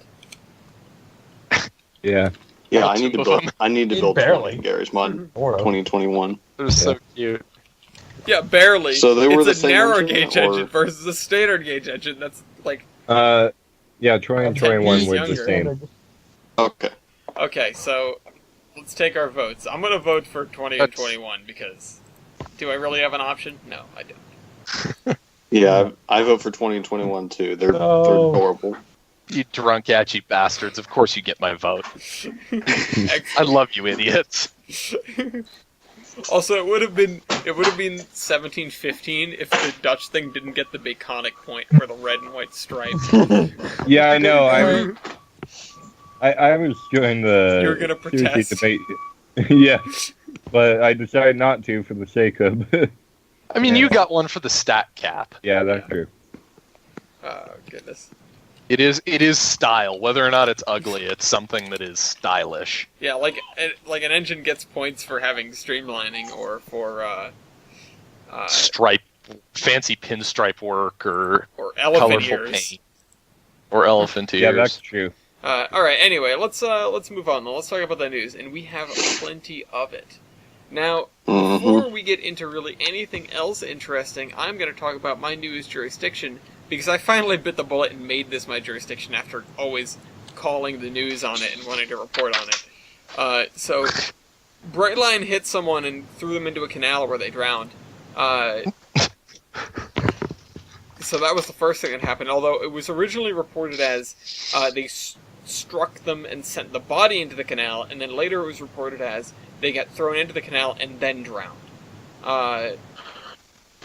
So, don't know what killed them. I think it could only be a more Florida death if they got eaten by an alligator or something in the canal, instead of... Yeah. And they were drinking as they were doing it. Well, let's be honest, they probably were. Because they were walking along a railroad bridge over a canal. Why do people keep doing this? I mean, that's the thing about trains. You never know where they're going to be or where they're coming from. It's impossible to tell. God. They'll sneak up on you. It wasn't even like, it was nighttime or whatever. It was 2:30 p.m. It's massive, yellow, loud, and on tracks. How do you miss by the way, we have a number. This was the 11th fatality since Brightline test runs began. Oh my god, 11. So 11 fatalities, but wait, there's more. There was another pedestrian struck. I'm wondering if they survived. Oh no, they didn't. This was in Aventura, which I'm pretty sure that's the pet detective. But somebody, also, of course these are sad, but at some point, like, they've killed almost a dozen... Oh, they've killed a dozen people now. People gotta learn, right? Also, this is, like, literally 2 sentences of text and then just a bajillion comments. Which I'm not gonna read. Also, you can see, like, the yellow paint where they painted where the guy died. It's like, right there on the train tracks. We know. Lovely. Monday afternoon. Morbid. Again, it's 2 as if p.m. a train. 2 p.m. It's not like these are happening at night. Why do they keep happening at 2 p.m. though? That's kind of suspicious. Well, and it's not like, picture how many trains are operating at a given moment all across the United States. Now picture that for North America. Now picture that for the world. And the fatalities, although they're out there and they're a bummer. Seriously, Brightline? 12 in 2 years? Or less than 2 years. What do the people of Florida... It's been roughly a year. Didn't they start January of last year? No. January of 2017. 2017. They started doing test runs in 2017. So it's been about a year and a half, or it's been more than a year since they started test runs, between a year and 2 years. They may have started actual very, very rough numbers, January. 1 fatality a month. Yeah. Like, what is wrong with the people of Florida? Actually, if I can sidebar for a second, there's another piece of news down here that I didn't grab that has to do with a deadly railroad accident. And it's actually, to go back to the land of Tinkerbell and probably other fairies. I saw this. This is bizarre. It was bizarre. It was literally, they're crossing a bridge. Literally crossing a bridge. And in the middle of the ocean. And there's beer being transported in curtain-sided trailers on flat cars, so basically containers. And the winds, so they're curtain-sided, not like steel-sided containers. The winds ripped open the trailers. And beer went flying into a passenger train and killed 6 people. Whoa! Oh, God. Cases of beer were blown from the freight train into the passenger train. Oh, no! Holy shit. Ow. Yeah. They said drinking would kill me. Yeah. Just on that way. These people were killed by beer without possibly ever having drank any of it. Yeah. Yeah, so hit by a trailer from a passing freight train during a heavy storm. They were crossing the Great Belt Bridge. Death tolls up to 8. Ooh. And then there's another... What I'm trying to there's think, an image though, of the cargo train. There's an image of the cargo train here with just some of the containers. One of them's just missing. 3 of them have giant gaping holes in the sides of them. Yeah. Like, wow. Okay. This is an example of one of those things. It's absolutely tragic, But at the same time, you have to sort of stand back and look at it and realize, what are the odds of something like this? And appreciate it from a statistics standpoint. Driving across Holy this massive crap. bridge in the middle of a storm, and pieces of a freight train get blown onto a passing passenger train and kill 8 people. Yeah, that's weird. This is some What Final I'm trying to- Destination stuff. Yeah.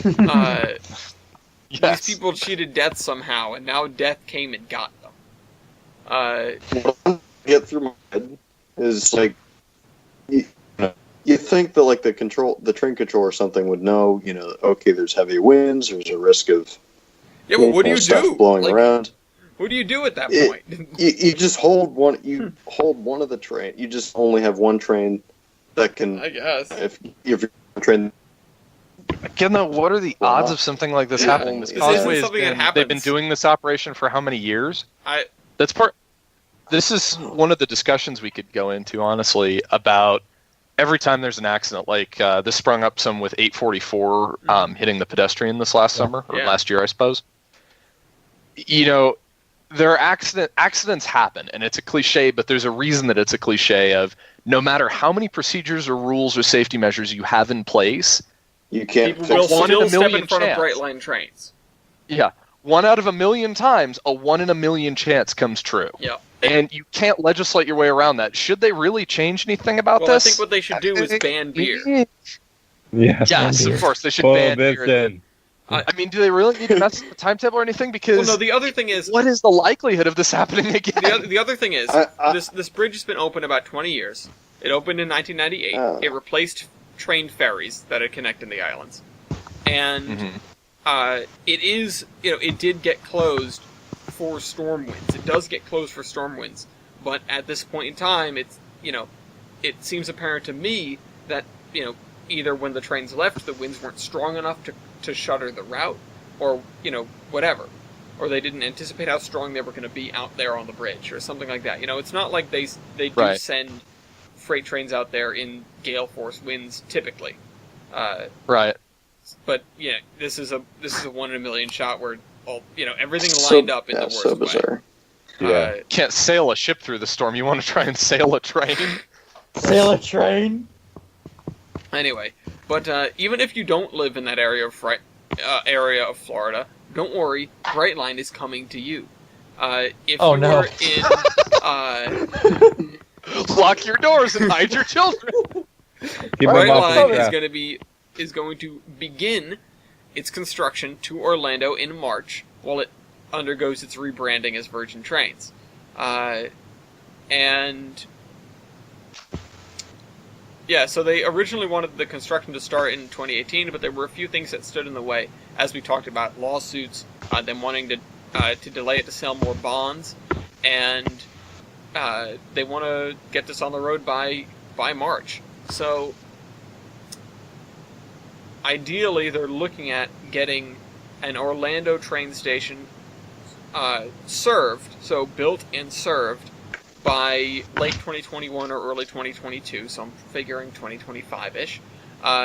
And ideally, they're also going to put a stop at Disney. So, and then they're also going to continue going further, like to the other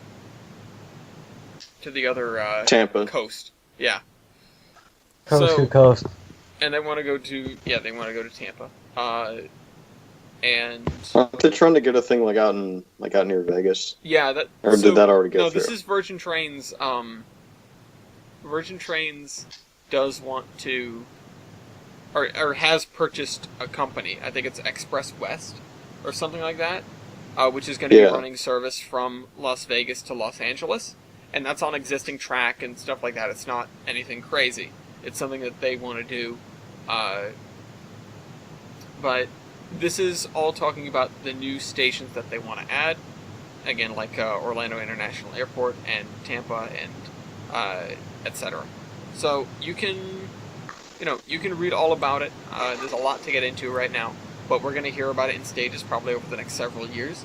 So look forward to them starting in a couple of months, and stay off the tracks, idiots. Hey, maybe Mhm. WPS will get a thing for it, get a bid. WSP, maybe. I think they already selected. I keep getting it it's mixed okay. up. I got a call today asking for Parson Pickerhoff. I was like, we're rebranded. Yeah. But anyway, if we want to talk about some other stuff in my neck of the woods, then not that I'd be seeing a contract on this, but one of my favorite little railroading towns, due to my love of the D&H and all of the mistakes that they made. The rail yards in Oneonta, which was once a big hub for them, and are now basically empty. There's no roundhouse there or anything anymore. You can look at the place on a map and you can see like the foundation of a roundhouse, which was like basically a full donut. It looks really cool. But they were looking at a huge development in that location. Which I'm sure you guys know. You guys understand. When a rail yard goes out, usually it's right downtown land. You know, because the town grows up around the railroad. And, Right. you know, the issue is, or one of the issues is, that it's been sitting for so long, it started to develop wetlands, and of course, that requires permitting and stuff like that. So, there are roadblocks in the way, and it doesn't seem like this is going anywhere, not even just because of that, but I did hear that, you know, they wanted to do this, and there's not really, like there's not huge, driving forces behind this. It's like, we've got a big plot of land, we should put something there, but not a lot of, not a lot of stuff. Also, the fact is that the site, because it was just empty rail yard, it doesn't have water hookups or sewer hookups or electricity hookups or anything like that. It basically need to be completely redeveloped. It's an empty plot of land, as well as the fact that you've got old foundations there and stuff like that, which would have to be demolished. So, it's a good location, but it doesn't look like anything's about to come of it. It's just an interesting article that got posted, and I was like, oh, this is cool. I like Oneonta. It's a cool place. Anyway, you guys get any cool places? You know what else is a cool place? Niles Canyon Railway. I always wanted to visit that. Woo. It's really cool because they're working on the Kraus. Yes, give Kraus! Which one of my things says in July. It's going to be out and about. Give Kraus!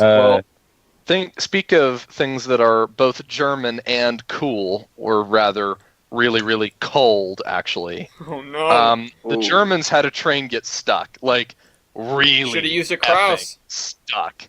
Yeah, I saw that. Send up the Kraus to get it. This is on the Herzer Schmalspurbahn. They run year-round tourist train service.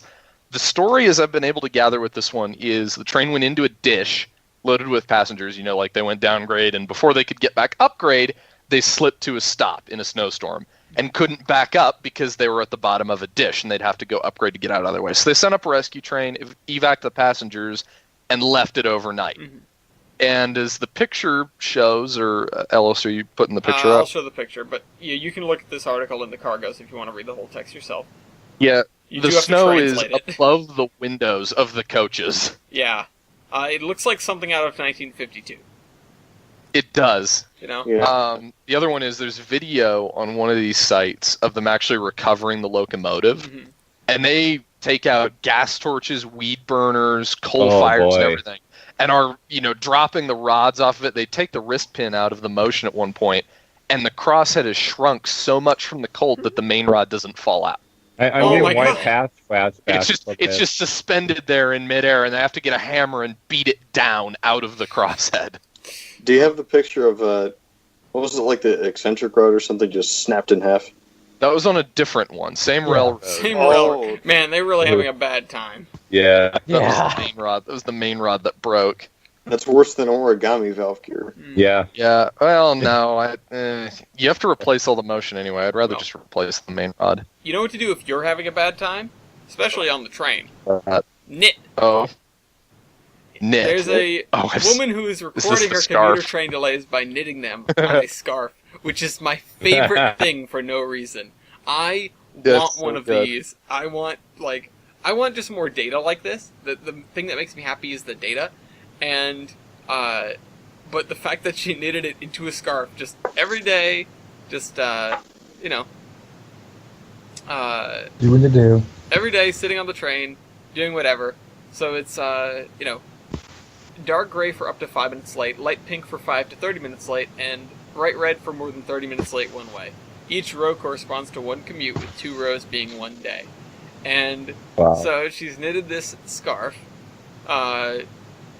which, her trip normally takes about 40 minutes, so she has plenty of time. And it's really funny to look at this, and there's like this one block of red, which apparently Yeah. that's during the summer. Just, They were not having a good Yeah. time then. Yeah. See, when I first looked at this, I figured it was, she gets to the train station or whatever. Oh, the train's going to be late. Well, she pulls out her knitting needles and just starts going, and the latency of the train is how fat the stripe winds up being. that 'cause would that's be a the really time that you entertaining can one. knit. Just do a different stripe every day. Just Right. when you sit down on the train, do a different color every day, and how long you make it is how long your commute took that day. And then so at the Right. end you have That's this what I. fourth doctory scarf where it wraps all around the room, Yeah. but you have these Yes. different measurements. That's what I pictured when I first saw this. I looked at the big red block and immediately thought, "Wow, they were really late on that day," even though it was just the string of latencies Yeah. throughout the season. Yeah, That's very cool, though. yeah, that's super entertaining for me. It is. Oh, yeah.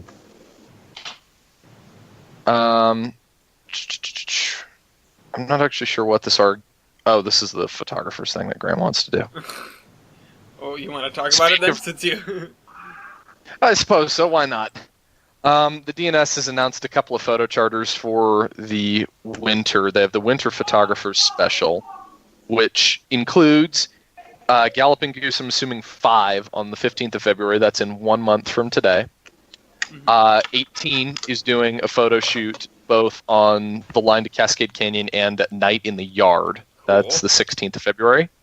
Winter photo shoot special to Cascade Canyon and a night yard photography shoot. I'm assuming that's just with a normal train because it's the same thing but a day later. And then the ultimate railfan photo excursion on the 18th, which I'm not sure what that is. But I'm trust sure us, if it's we have- going to be yeah. huge. Yeah, if we have Graham on the podcast. Oh, I'm he'd sure we can know. explain. I'm sure Oh, wait. he would know. Oh, wait. Here it is. Ultimate Railfan Photo Excursion, Monday, February 18th. So it's SP18, Goose Oh 5. my god. Okay, that's what it is. It's 18 and Goose 5 are going to tag team it up the canyon to Cascade. And also, the 17th one is going to be a mixed freight. Oh! It's great. So that'll be a really rare sight. A winter mixed freight on the DNS. With 18. With 8. With one of the K28s. That won't be with 18. Oh, that's still cool, So, though. 18's been doing freight already. That's true. Oh. Yeah. Yeah, but more 18. So I want to see Wait, pictures yeah. of SB18. Yeah. Pictures of Spider-Man. So yeah, get your tickets for that. Alright. Well, we were talking about Graham for a minute there. I guess I'm just going to run away with this and we'll let those other two Yeah. people on our podcast do their news later, and also Dean. Hey. I forgot you were here. But we were talking about Graham, and Graham posted this article with his clickbaity addendum headline, and it has to do with, and I talked to him about it, and it has to do with the fact that they won't just give up on their commuter rail and shut it down. So they Never give up. are Never having surrender. a rough time with their commuter rail. A few years ago, they had trips up to like 1.2 million a year, and now they've fallen over a third to about 787,000 trips in fiscal year 2018. Still not, not terrible, but not good. 787,000 That 787,000 doesn't trips sound over the like course a of the year. problem. trips, not Trips, riders. not riders, trips. Trips? Trips. That doesn't sound that bad How for on a Earth. commuter network of that size. Trips. It's Trips. 787,000? Trips being. What are you thinking trips is? Trips being somebody bought a ticket and rode the train. Okay, Because riders, so riders. riders implies unique riders. Okay. So Okay, that's fine. Yeah. That's fair. That's fair. But Yeah. still, that's 2,156 people a day. That's yeah, no, it's not. That's maybe not terrible. this is just this is just the tourist railroad in me talking, but that's That's really a really lot. good. Yeah, Like that's 10 times the ridership of or 7 times the ridership of Essex. yeah. Well, to be fair, these guys run all day and they're a commuter line. For comparison to like a super busy commuter line, like the Long Island Railroad or Metro North will run like, a given line can run like $750,000, a Jesus. day.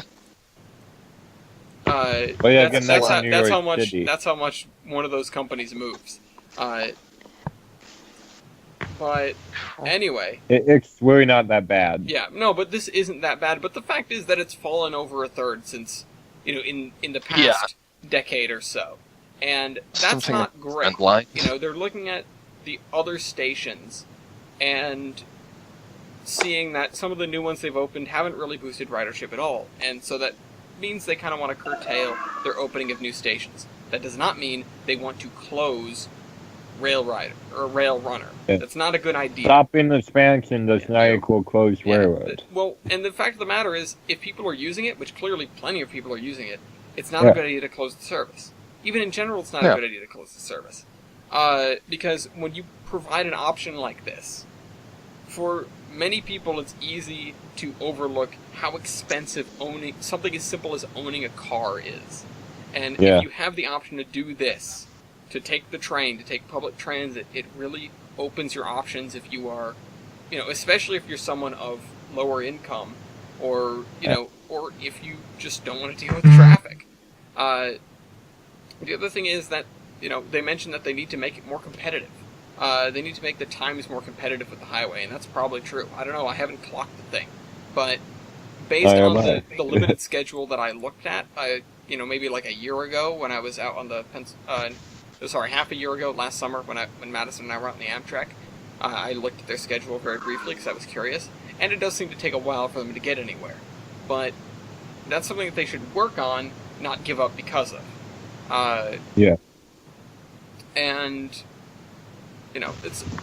and Graham mentioned they don't have a lot of connections to bus services. That's something you should work on as well. You need a lot of last mile options. Connections, Your commuter rail doesn't take you to your front door.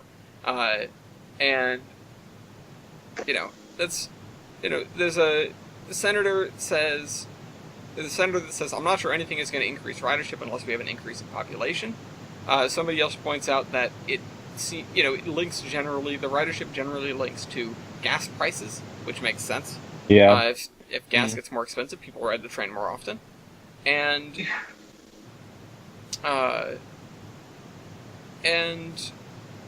it really just means they need to look at their schedules, and they need to look at where they can make the trip in general better. Not just from station to station, although that is important, but from front door to front door. That's what matters. You need to, if you ever played Transport Fever, you know that dropping down one station in a city doesn't get you everything. You need to send those bus lines out that bring people to it. You gotta sucker the AI into this. Or if you are just the railroad company, which I'm not sure, do they have bus service? Rail Runner is owned by the state, I believe, so they have control over the bus lines. They do have bus service. If you're the state, then make sure you have the bus lines. If you're Rail Runner, then get from station to station faster and more efficiently. Yeah. And they still need to do their PTC upgrades, which is this the money isn't there yet, but there are people pushing for getting the money to be there yet. That's a hurdle that lots of people have to get over, and not many people have gotten over yet, despite years upon years of extensions in the deadline. Yeah. However, Milky? Yeah, however, there were 4 railroads that managed to meet the deadline. Okay, so you got your normal ones that you would expect to be on here. North County Transit District, Metro Inc., of course. The Port Authority did. What is that, Port Authority? Transit, that's PATH. Okay, yeah, New York Port Authority. Also, the Xbox decided to turn on. Did I say anything remotely related to Xbox turn on? Shut up. You did. Xbox turn off. Anyway. That's It's a why- ghost! And then there's an oddball in here. Because there was only one freight railroad that actually did it. And it's the Portland and Western Railroad. Okay, how many locomotives does the Portland and Western have? You should be asking how much of the line is steamrolled. No, I'm asking how many locomotives it has. Not all of them are equipped with it, I'm sure. N equals. Well, it's- Okay, so not all of them are, like, again, how many locomotives do they have? 5? 6? I mean, they're a 2 dozen. G&W owned railroad. They probably have plenty. They have Okay. 2 dozen about, and they 2 want dozen? commuter service over their line. Still, picture installing, of course, a short line would be more likely to make it to 100% over a Class 1, because picture the number of locomotives that UP or NS would have to outfit compared to 2 dozen. Yeah, but the other thing is they've got a... Yeah. Oh, well. Take this with a grain of salt. But the other thing is that UP and NS have a lot larger facilities and revenue Yeah. base and manpower True. base to make And the those P&W changes. does. But P&W does have the advantage of being part of G&W. So they have Yeah. that sort of help. And it helps that TriMet wants commuter service over their lines. hmm Yeah. And I still just TriMet, think it's- I can guarantee, footed most of that bill. Yeah. I know. Seeing these, it doesn't surprise me. It kind of surprises me that Path did it. But I guess they're small enough that they can just do it. Yeah. And then Yeah. Metrolink and North County Transit District, is that... I think that's North Carolina. That's Coaster. So, Oh, okay. Oh, yeah. I just went on their website. Yeah, that's... So we've got... Yeah. Wait a minute. Am I wrong? Everything here except for Path is West Coast? let me check. Metrolink Yeah. is, isn't it? Where's Metrolink? That's Metrolink, I thought was. Yeah, that's connected West everywhere. yeah. that's LA. Yeah. Okay. And SAC. Well, Okay. at least I think they're referring to LA, mostly. But I don't know. Okay, so we've got 3 West Coast railroads and then Port Path. Authority. Yeah, yeah. Path, for some reason. Well, good job, you 4 railroads. Now everything else needs to do it. Ooh. Addition 12, this is the other thing, 12 railroads have obtained additional PTC system certification, so they can operate PTC. So, Was it in the group that somebody posted not too long ago a graphic that was either published by the FRA or a like agency to do with the actual percentages of PTC completion around the country? And it surprised me how much it's been adapted. haven't seen I it. really expected fewer people to be so Accepted? up on it. Not accepting of it. I mean, the government can mandate whatever it wants, and you kind of have to just take Yeah. it. But the numbers I was actually really impressed by. I'm surprised that only those 4 or 5 were compliant based on that graphic I saw. I would have guessed it, to be quite a few more. I'm surprised my old railroad was the only railroad to do it. Yeah, that's funny.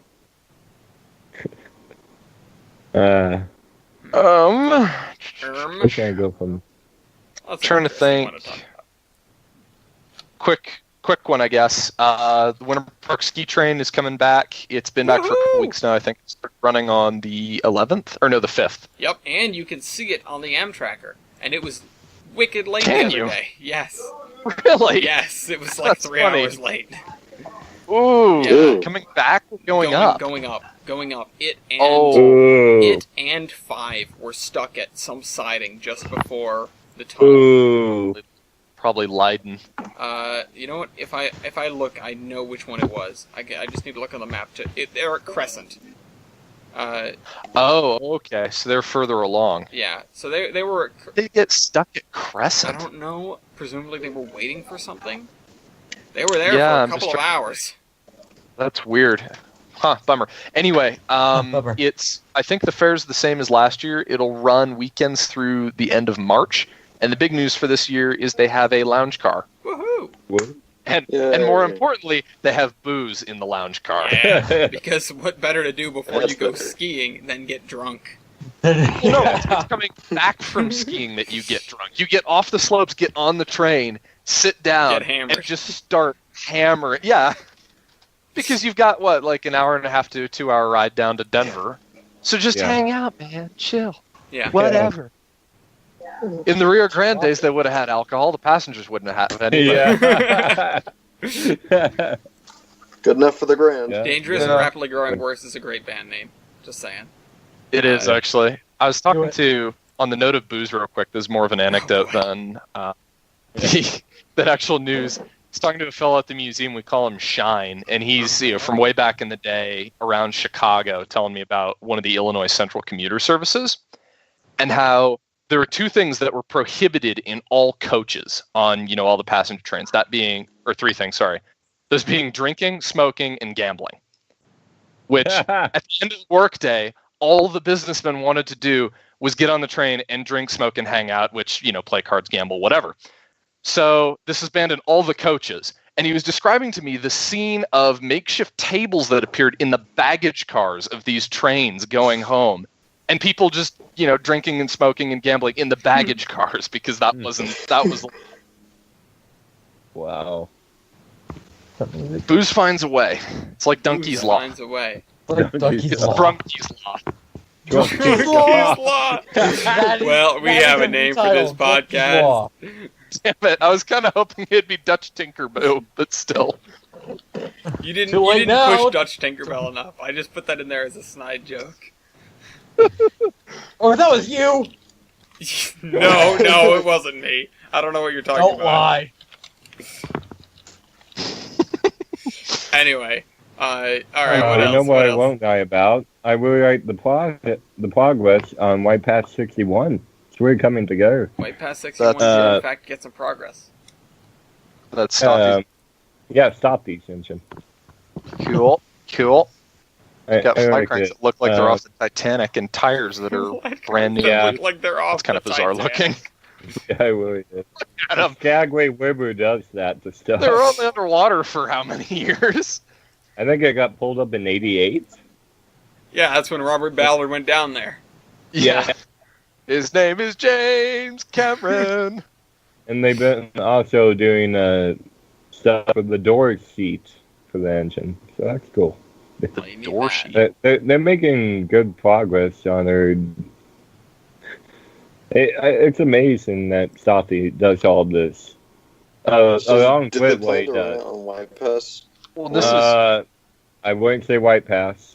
the bizarre thing is not that Stothy does this, it's that he does it in his free time as a hobby while having 168 on the other hand. Yeah. As, his actual job. Which, speaking of, they're 168, making good they're progress. starting to put the drivers back under it. They just got new shoes, wedges, and I'm assuming they poured new hub liners for it, which, cool. I don't know if they're brass or Babbitt on 168, but those should last for a very long time. So, awesome. Oh, yeah. Yeah, 168. That engine's coming to go nicely. Yeah, that engine is going good. places, unlike some other That's going to engines.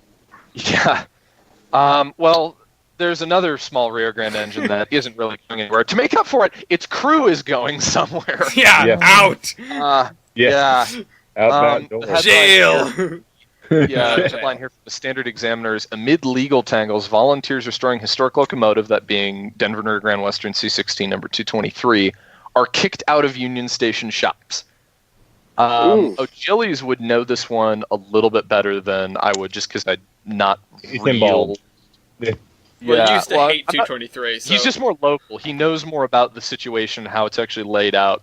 My understanding of it is there's a volunteer society working to restore 223 based out of Ogden Union Station, and the station ownership changed hands, and the new owners are not keen on the people working on 223 and have booted them out.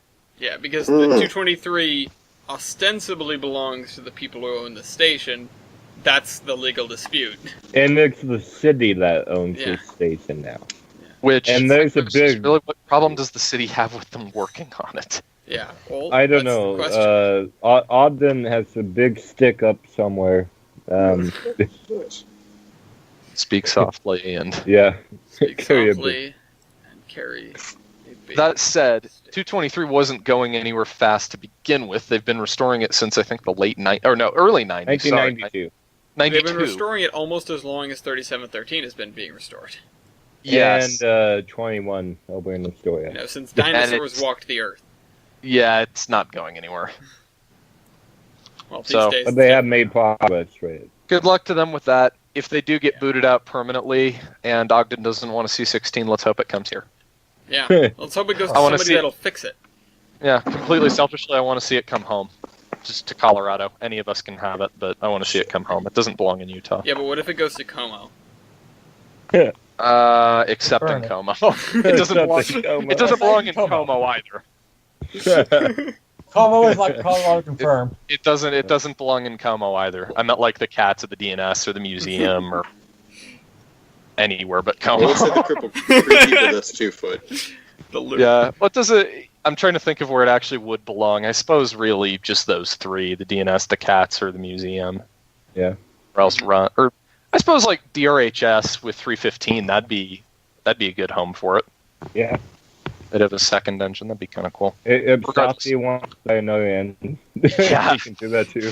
Foamy postulations aside, I think that's all of my news for this week. I'm going to save the Pikes Peak thing because I might have things to add to that at a later date. Oh, good. Yeah, it's boy. All right, we well- haven't discussed that, but it's like a impending legal disaster, or ongoing, perhaps. What? Yeah, because of the suits. What suits? The town suing Pikes Peak for closing. Oh, is that what this article is? That's part of it. Oh no, that's chump change. That's small potatoes. Okay. Okay. Lawsuit's not really a big thing, from what I understand anymore. Okay.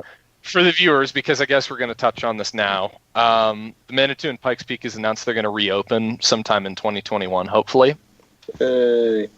Cursory stuff that I can say, and this may or may not be. This isn't confirmed. This may or may not be true. They're keeping steam engine number 4.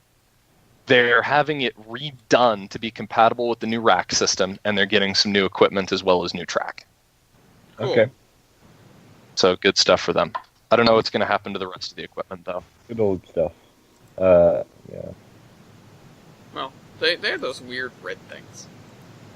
They have a lot of cool stuff, actually. Their older diesel cars are really, really Art Deco neat looking. Mm-hmm. And they have a snowplow that isn't a rotary. It is literally just a giant snowblower. Oh, yeah. Yeah. Here's something else, though. So they have weird red things. Here's a weird green thing. And you guys know how much I love green things. I'm going to get to be face-to-face with this in a couple of weeks when TJ and I go to Amherst. SD Warren and Company. Locomotive number 1, locomotive number 2 is green, and it's 2 foot, and it will be rolling around the parking lot at the Amherst Model Railway Show in a couple of weeks. Oh my god. This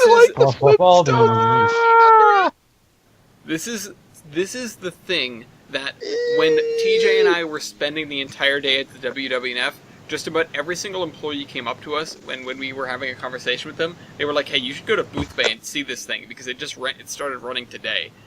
And so now we're gonna get to see it. It's Fucking adorable. You wanna The go out and smokestack hug is it. just a little I'll bit take- too short. I'll take It's so 20. dinky. It's such a weird thing. The next locomotive versus So- this Yeah. versus one of the Fornies. Oh my It looks God. like you could do a kickflip in it. Like you stand in the cab and jump, and it does a wheelie. Yeah, it does, doesn't it? Oh Just my sort of like or the cab like just a snaps skate- off. skateboard locomotives. Hey, you know. Oh goodness gracious! I need it. It's one of the cutest things I've ever seen, but it's green, so I don't like it. Speaking of not cute things, Doesn't like you. Doesn't need to. speaking of cute things, we're going to go to the opposite of that. 1309. Extremely ugly things. 1309. 1309. No, it's an opposite thing. The Speaking big of things chuggus. speaking of things that are going nowhere fast. Yeah, The big Not mistake. according to them. They've been saying that Yeah. for years now. yeah. I'm According aware. to Western Maryland, 1309 is going to be testing soon. Debuting in July. I am counting. Ah. Hold my breath. Pulling BS on this. I won't Ah. hold my breath. The $2.4 million project was delayed multiple times at the cost of the project, when the project grew from $800,000. Guys, just stop. I mean, I'll give it to them. They did a Steam test, but Jesus Christ. Do you know that website that like goes and does the national debt and it just counts up and up and up and up? Yeah. By the seconds. Can we get one of those for $13.09? I would How much love does to see that. $13.09 cost? And it just goes up and up and up and up as the days go by. Oh, goodness gracious. Well, They did a Steam test, but usually you wait until it's not just a boiler to do the Steam test.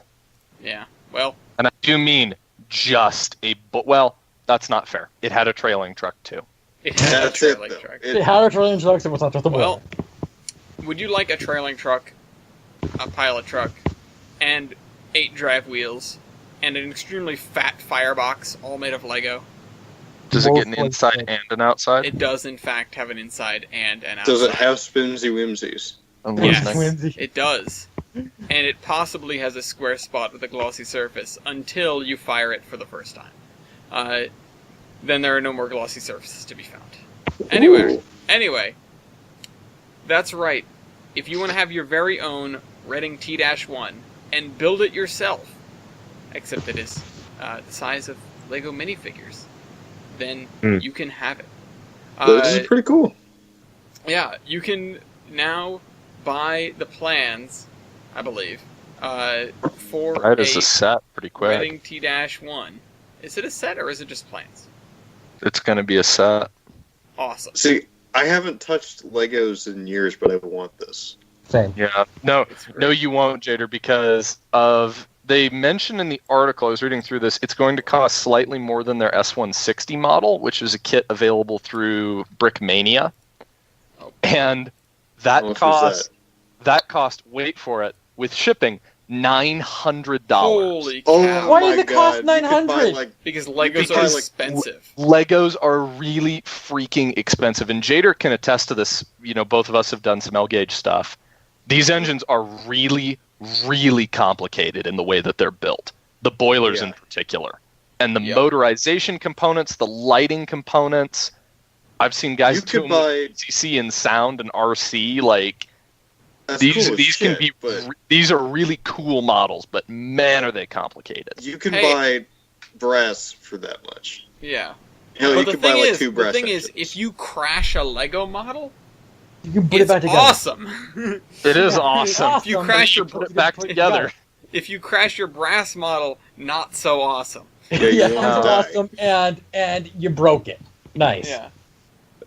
That's Well, that's this the one difference. is so super easy to customize and do all that kind of stuff. The other one that's worth note for people that are L-gauge nerds, the pilot truck wheels and the box puck driving wheels are special. Oh wow. Those are relatively they didn't have neither of those pieces existed when I was doing L-gauge, and they're not official Lego parts. They're produced, I believe, like through Shapeways by a third party. That's cool. So is it like motorized with the power function stuff? I'd imagine the S160 was. Here, let me see if I Okay. can find. I was gonna say I've seen people do these, but they just like they do it. They just slap like a 9-volt motor or something in the tender. Yeah, the power functions really is a better way to do it. Let me see if I can find the S160 on Brickmania. Carry on. We can come back to this. Carry on, carry on. Okay, You well, know, jumping off from Lego and tiny green things and 1309. Let's see. Let's jump down to Nashville, where just this past weekend, Nashville, Chattanooga, and St. Louis number 576 was moved from its 65-year home in Centennial Park to live rail the Nashville Western to eventually be moved off to restoration. Nashville Eastern. Yeah, it's going to be running the Nashville Western and running the Nashville Eastern. What the hell? logic. Yeah, I don't know. Why can't they just merge and call it the Nashville Western? Nashville Why can't they just call it the Central of Nashville? Central of Nashville. It's the Nashville North or the Nashville West Eastern, or just the Nashville. The Nash. The Nashville. They The cancel Nash. out past math. It's The the trash Allen mill. Nash. Alan Nash. The Monster Nash. Good name. He The did the monster- Nash. And It the is monster Nash. Okay, Monster here's the S160 in chat with a price tag of $865. Wow. Jesus. My wallet is shivering in fear. It is Dude, a tank. fully motorized and lit. So cool though. It is Dude, a- really Yes. A B-17 is like $1,750, like $1,750. That is.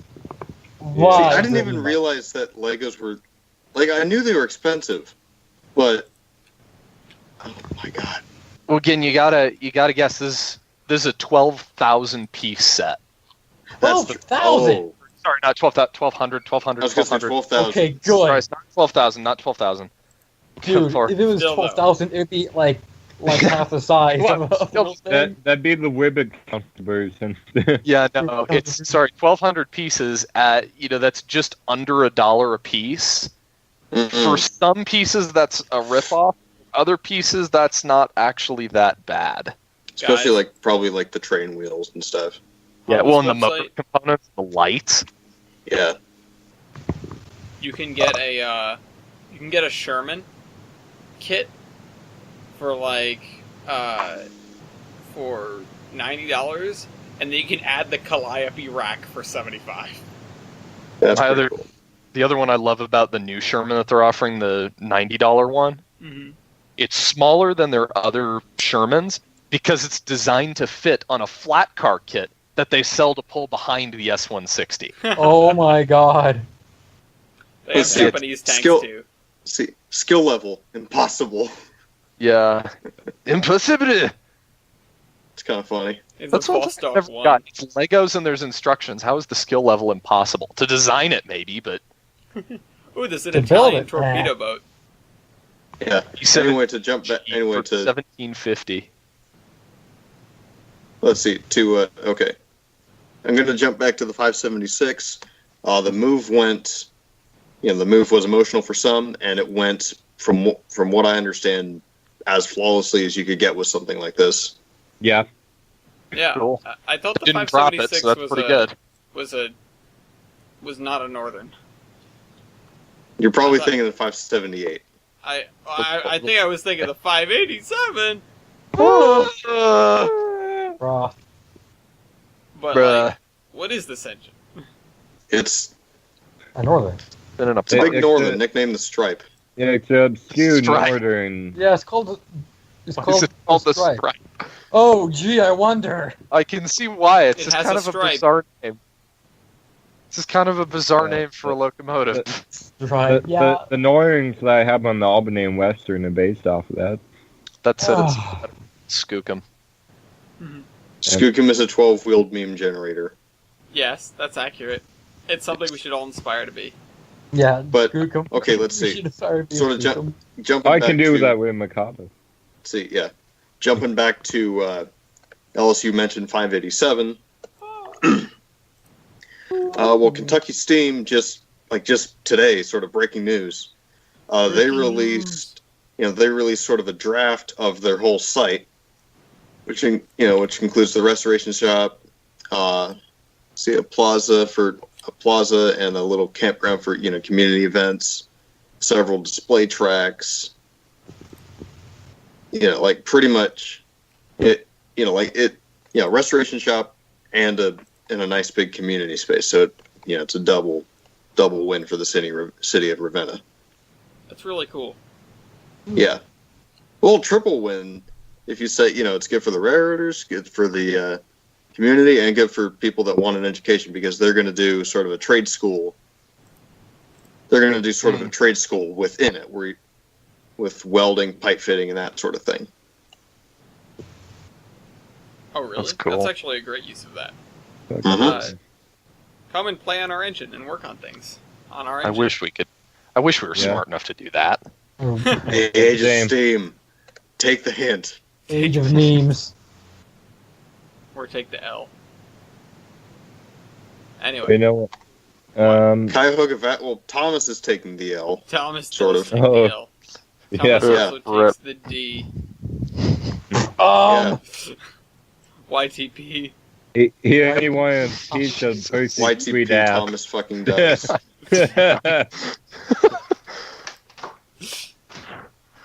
No. That's Why will Thomas gets why will we kidnapped. never do this professionally? Because that is why. Thomas gets kidnapped. I'm showing the last picture in their list, and it's Thomas with the covering With the over his face. Yeah, Oh, the sock. Awesome. Anyway, Thomas will not be returning to the Cuyahoga Valley National Park in 2019. Yep. Let's see. I love how the article, it's kind of like a professional news agency. The second sentence, and no, the troublesome trucks are not to blame. Really, in fact, guys? Thomas, Really? the tank engine, and all of the residents of the island of Sodor have in fact been banned from the Cuyahoga Valley because of Sir Topham Hatt's actions around the children. Yeah. Show us on the doll where Topham Hatt touched you. And also some of the jokes that the narrator has made off camera. Yeah. Todd! Damn it, Wingo. Damn it, Ringo. No, damn it, Alex. Discussed the other day. How are you still alive? Yeah, we have. Yeah. And short answer is he's magic. He's Okay. a The vampire. long answer is He Beer. snorts gold dust. he stores cold Yeah, dust. It's Yes. cold dust. No, it's Sparkle, sparkle, sparkle. All right. Well, you know what you do when you're on crack. You design a paint scheme like this. Oh no. So, What is What? this? Metro This is Locomotive the- 405 is Oh, now God. wearing this beautiful Milwaukee Road paint scheme, and by beautiful I mean it makes me want to stab my eyes out. It's not that bad until you get I to like it. Listen, I like the side. I like the side of it. It falls apart when you get to the front. It's bad. I don't know. There's too much going on in the front. the walk I am doing did the exact same thing. It's just like they take their Metro scheme, which is not bad, and they try to tack other things onto it, and it becomes incredibly bad. I gotta say, I Yeah. don't know why See- they did the stripes, but Yeah, it would work if you didn't have the fucking stripes. The Yeah. safety I don't know, stripes still or don't- like the T in the front. I Well, just, I mean, I don't. The stripes could It work looks like a like that. goatee around the lower headlight. It's just. it looks like with the two headlights and then the one headlight down low, it looks like a bearded man going, "Oh." Oh. We gotta meme this. Oh, Ladies we and just gentlemen, did meme it. This is We what got this is Yeah. memeage.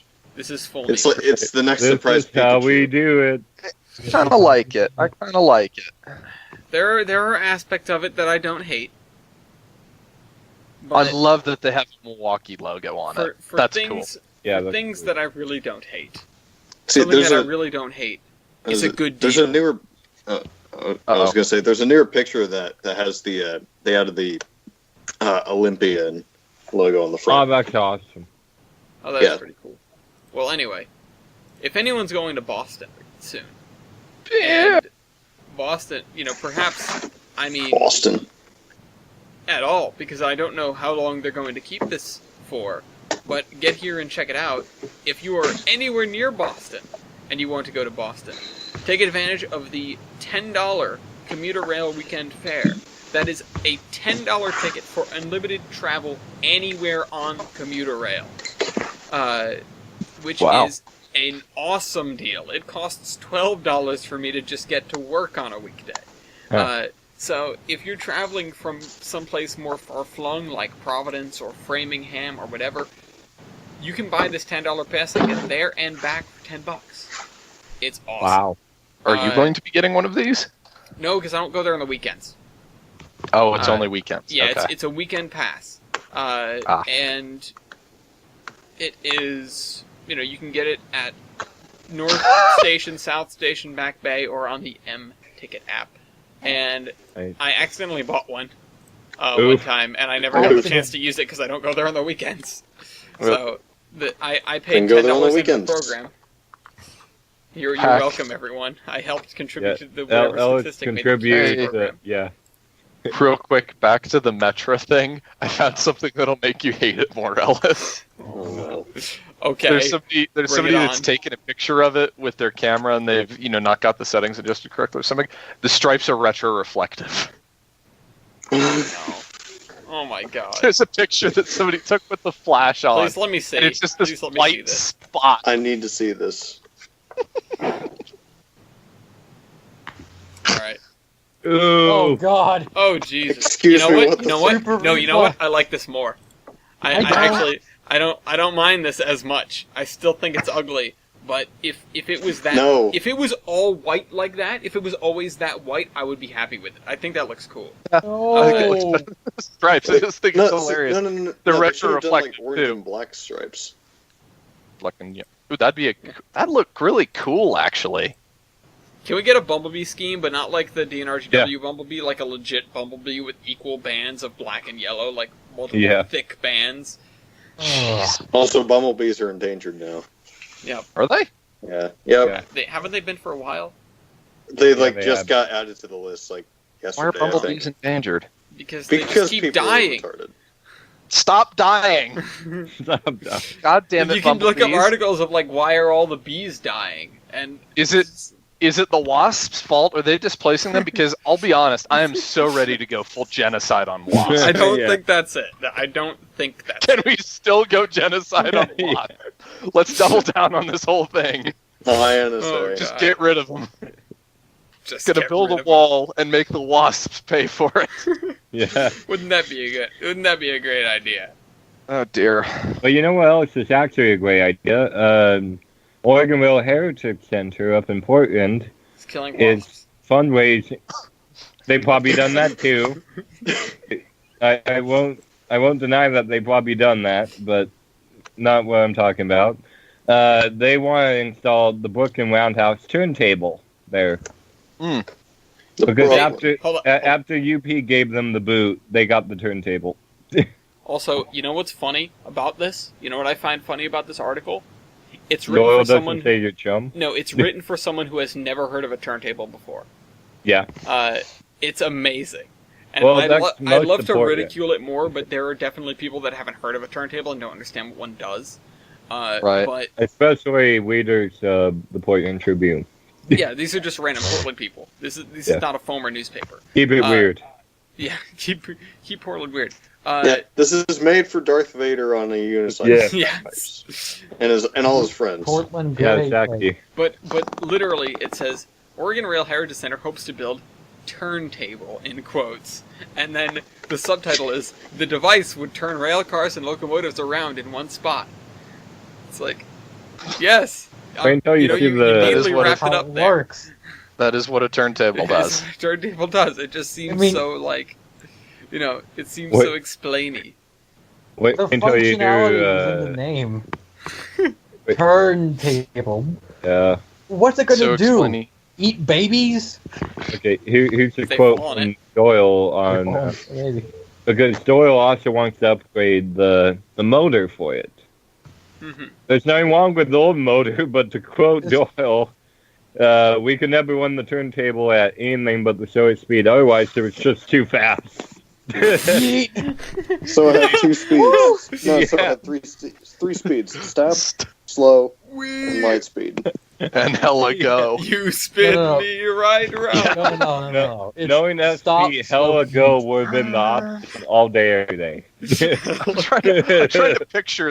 trying to picture a locomotive spinning at a speed that someone would describe as too fast, and my mind is just flashing to Thomas Jane Yeah. with Yeah. the wind.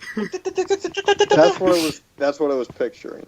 Yeah. Wait, is this so? Correct me if I'm wrong, but this is the turntable from the roundhouse that 4449 used to be at. Yep. Weird. Small world. Yeah, it's kind of bizarre.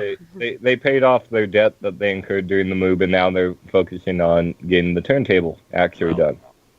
So, Chum props always to pays them. their debts. They're hoping to.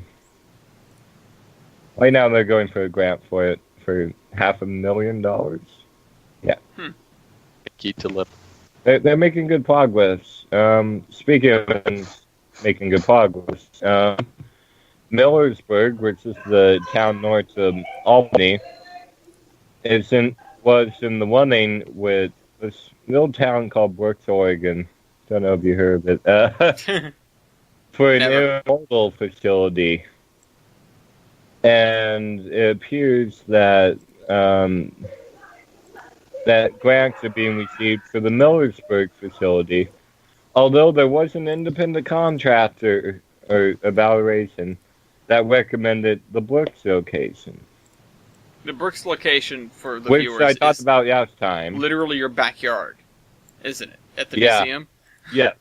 Literally our backyard. Mm-hmm. Which, it'd be good for the P&W to get that traffic, but it'd be terrible for the museum to get the fucking scenery gone. Yeah, but it's nice foamy scenery. It's excellent scenery. Excellent. I've heard Very all sorts nice. around what they would do if they had a work location. Not too many people in works are happy about it. Say the very I mean, let's be honest. Would anybody be? Like, people when they're like, we're going to build a giant industrial facility here, people usually aren't like, yay, hooray! Yeah, put it right in my backyard. That's where I want this. The one in Not Millersburg in is my a backyard. redevelopment of a defunct paper mill that went out 2 years ago. So, Well, at least they're... compared to a beautiful hop field that's still being used, I've seen them harvest stuff off of it. It's really You've seen them interesting, harvest. actually. They have a trailer that they just cut the hops into. It's no great. harvester. Well, Yeah. So that's good that they're getting funding for this. Good use of old property. And that can lead me on to a trail of stuff that I have from Union Pacific, oh boy. our favorite little railroad. Our favorite great big rolling railroad. Uncle Pete. He had a good December, Peter died. according to this article. And then according to somewhere in a different article, they had a bad January. Well, I mean, new year, new them, right? Yeah. So, there's a Yahoo Finance article about their good December and the Monday Fool, which I had no idea. This is a new news source to me. The monthly fool.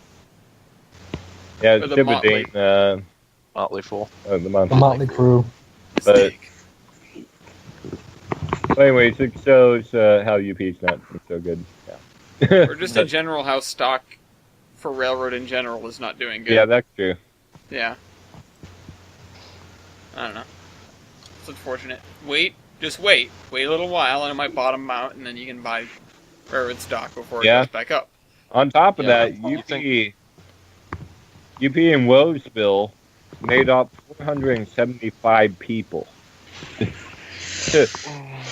So UP is not Precision, having, man. Yeah, precision, man. I will say one thing about precision scheduled railroading, though, and this segues into another article that's down here that nobody took. I was going to take it, and then I forgot to. So, what is the worst thing about being a freight rail engineer?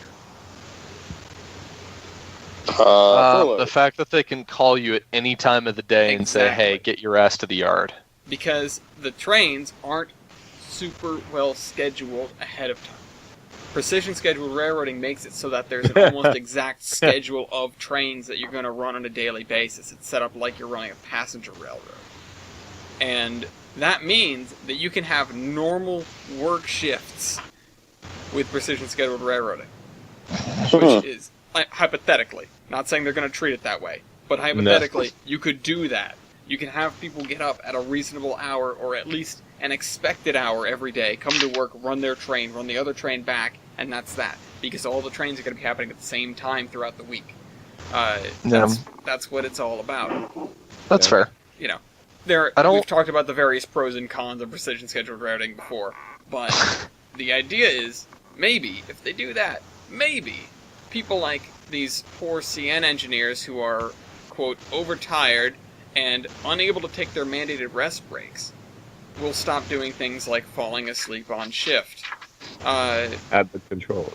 Which, Yeah. if you don't know, is dangerous. It's very dangerous. Hmm. And so there's issues with scheduling breaks for rail workers crossing the country because CN is a transcontinental railroad, more or less. And Right. there are issues because, crews have to travel basically across the country and back, and sometimes it's not set up so that they get proper time, so that they get proper time off, and it ends with crews being tired, and ends with major problems. Whether that being crews falling asleep on the road and then having the train go into emergency or something like that because the alert goes off, but there aren't necessarily.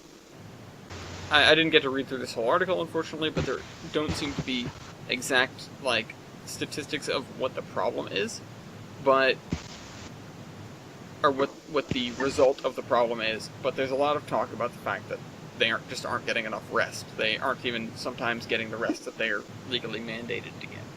So, Yeah. it's an issue. It's an issue, and it's one of the biggest problems with freight engineers in general, because you ruin people's ability to have a decent sleep schedule. It's part of the job, sure. Yeah.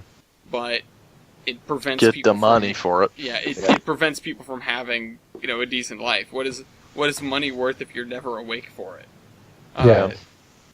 Or just but, not there for it. Retirement. The alternative to giving people reasonable sleep schedules and stuff like that is just to get rid of them entirely. And that's exactly what this Australian company is trying to do. So, remember we talked about that runaway train a little while ago, that Australian runaway? I still don't know what happened. I remember we still don't have like a, hey, this is Concrete. what happened. This is thing. what. Yeah. Right. But the long and short of it is that the dude got out to set a switch or something. It was basically like the beginning of Unstoppable. Yeah, and the train just took off, and so they had to derail it. But imagine if the train knew where it was and what it was doing and that sort of thing. So we've talked about this briefly before, or I have, because I'm kind of intrigued by it, and I want to know how successful it's going to be. Because this is, I mean, it's very similar to PTC. These are trains that they're fitted with an onboard module which sends signals to, a computing center, to a control center, with reports on its position, speed, and direction. And all of the locomotives and the crossings are fitted with cameras and stuff like that. See, this is better than PTC. Because this is not PTC designed to save lives. This is PTC designed to save money, so people care about it. Yeah. And they don't expect to, what they said is they do not expect to make any redundancies in 2019 as a result of the deployment of auto haul. So they're saying they're not going to lay anybody off because of auto haul. The idea presumably is that you still want somebody in the cab, even though the reason that they're doing this is because the rail lines in Australia are very, very long straight lines, and they are so incredibly goddamn boring. They're literally some of this. They are the straightest lines, the longest, straightest lines in the world, and the average return distance. So you go out to the rail, you go out to your destination and come back, is about 800 kilometers. So it's a long way. So that's about 40 hours total. And yeah, that's without stopping. That's going there, loading, coming back. And so the goal is to make it so that you don't have these CN issues with people that are falling asleep or whatever the hell happened a couple of weeks ago. So I've been really interested to see how this develops, because this is, the first real scale and big scale test of what an automated railroad could look like. And I like the fact that they decided to put cameras everywhere. That'll kind of help. You know. But I don't know. I'm just interested in it. I know I'm trying to be sort of it's sort of like an observer from a distance in some cases, where it's like, I understand how automation can be bad for a workforce and stuff like that, but nonetheless, I'm interested in what they're doing here. You're interested in the concept. Yeah, I'm interested in the concept because it's always a discussion of, well, you know, how difficult would it really be to automate a railroad? Well, this difficult. Yeah. They, at least in Australia with those, you know, specifically these trains, they have the advantage of, what are you going to hit? Well, maybe you'll hit a cow or something. You'll hit a kangaroo. Yeah. Put a big plow on the front of it, point it in a straight line, and go. You're in the middle of nowhere in a perfectly straight line. For all the places to test out possible automation, this is a really, really good way. It's the best place on Earth. It's yes. Like, you know, the only place you're going to get a more wide open space with straight lines to test this is if you started building a railroad on Mars. Yep. And if you want to build a railroad on Mars, talk to Elon Musk. So elongated muskrat. Now, I brought this up before the podcast and how I'm annoyed at Governor Cuomo of New York City. There was supposed to be a shutdown of the L train, which is not the EL, but the letter L.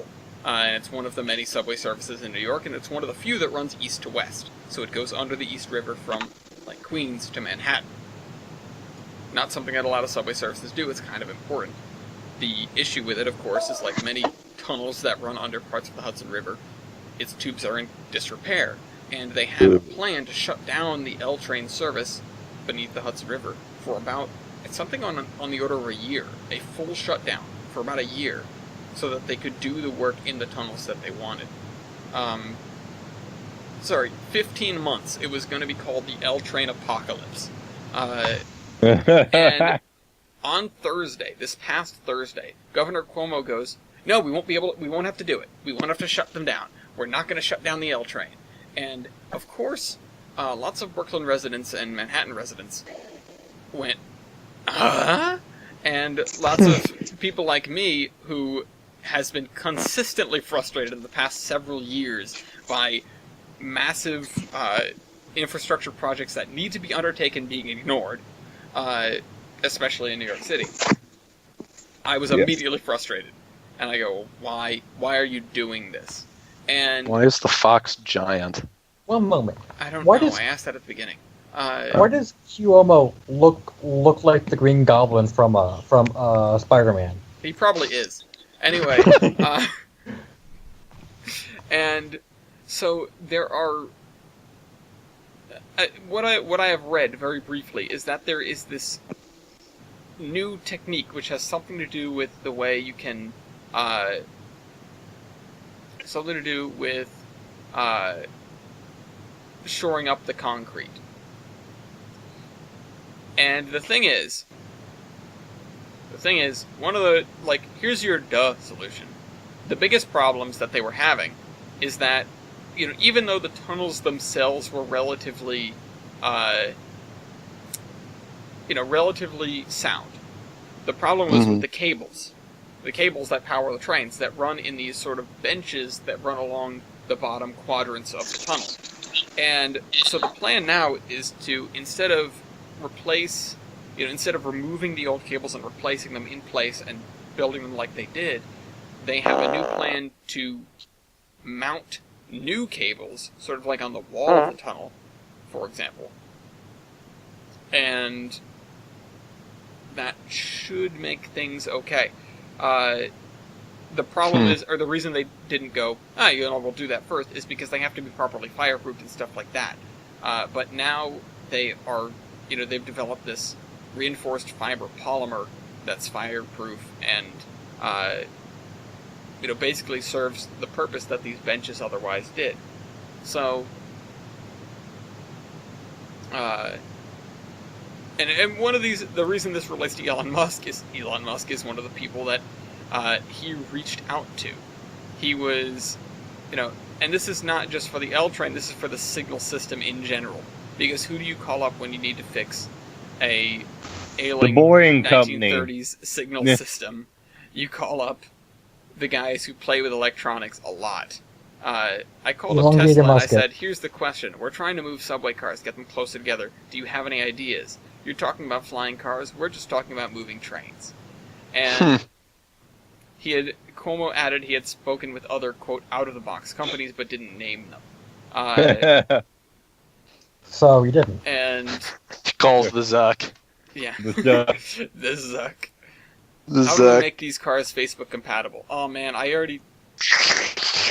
need to go find the article again. There was the article about, like, Chinese subway cars potentially spying on people. That'd be such a great transition with the Facebook thing. It's, oh god, what was it? I just saw it a second ago. It was down there for a while, and I got rid of it because I've been pruning articles that I know we're not going to get to. I didn't think I would ever have a way to segue into the Chinese, Chinese subway Spying thing. on us through Chinese-made subway cars. Well, now you have. Yeah. And Heard Trump. everything, folks. Shout out to wherever that is. How are we doing time-wise? We had better do lightning round now. Yeah, we had Yeah, Okay, an F40PH and SD4PF have been saved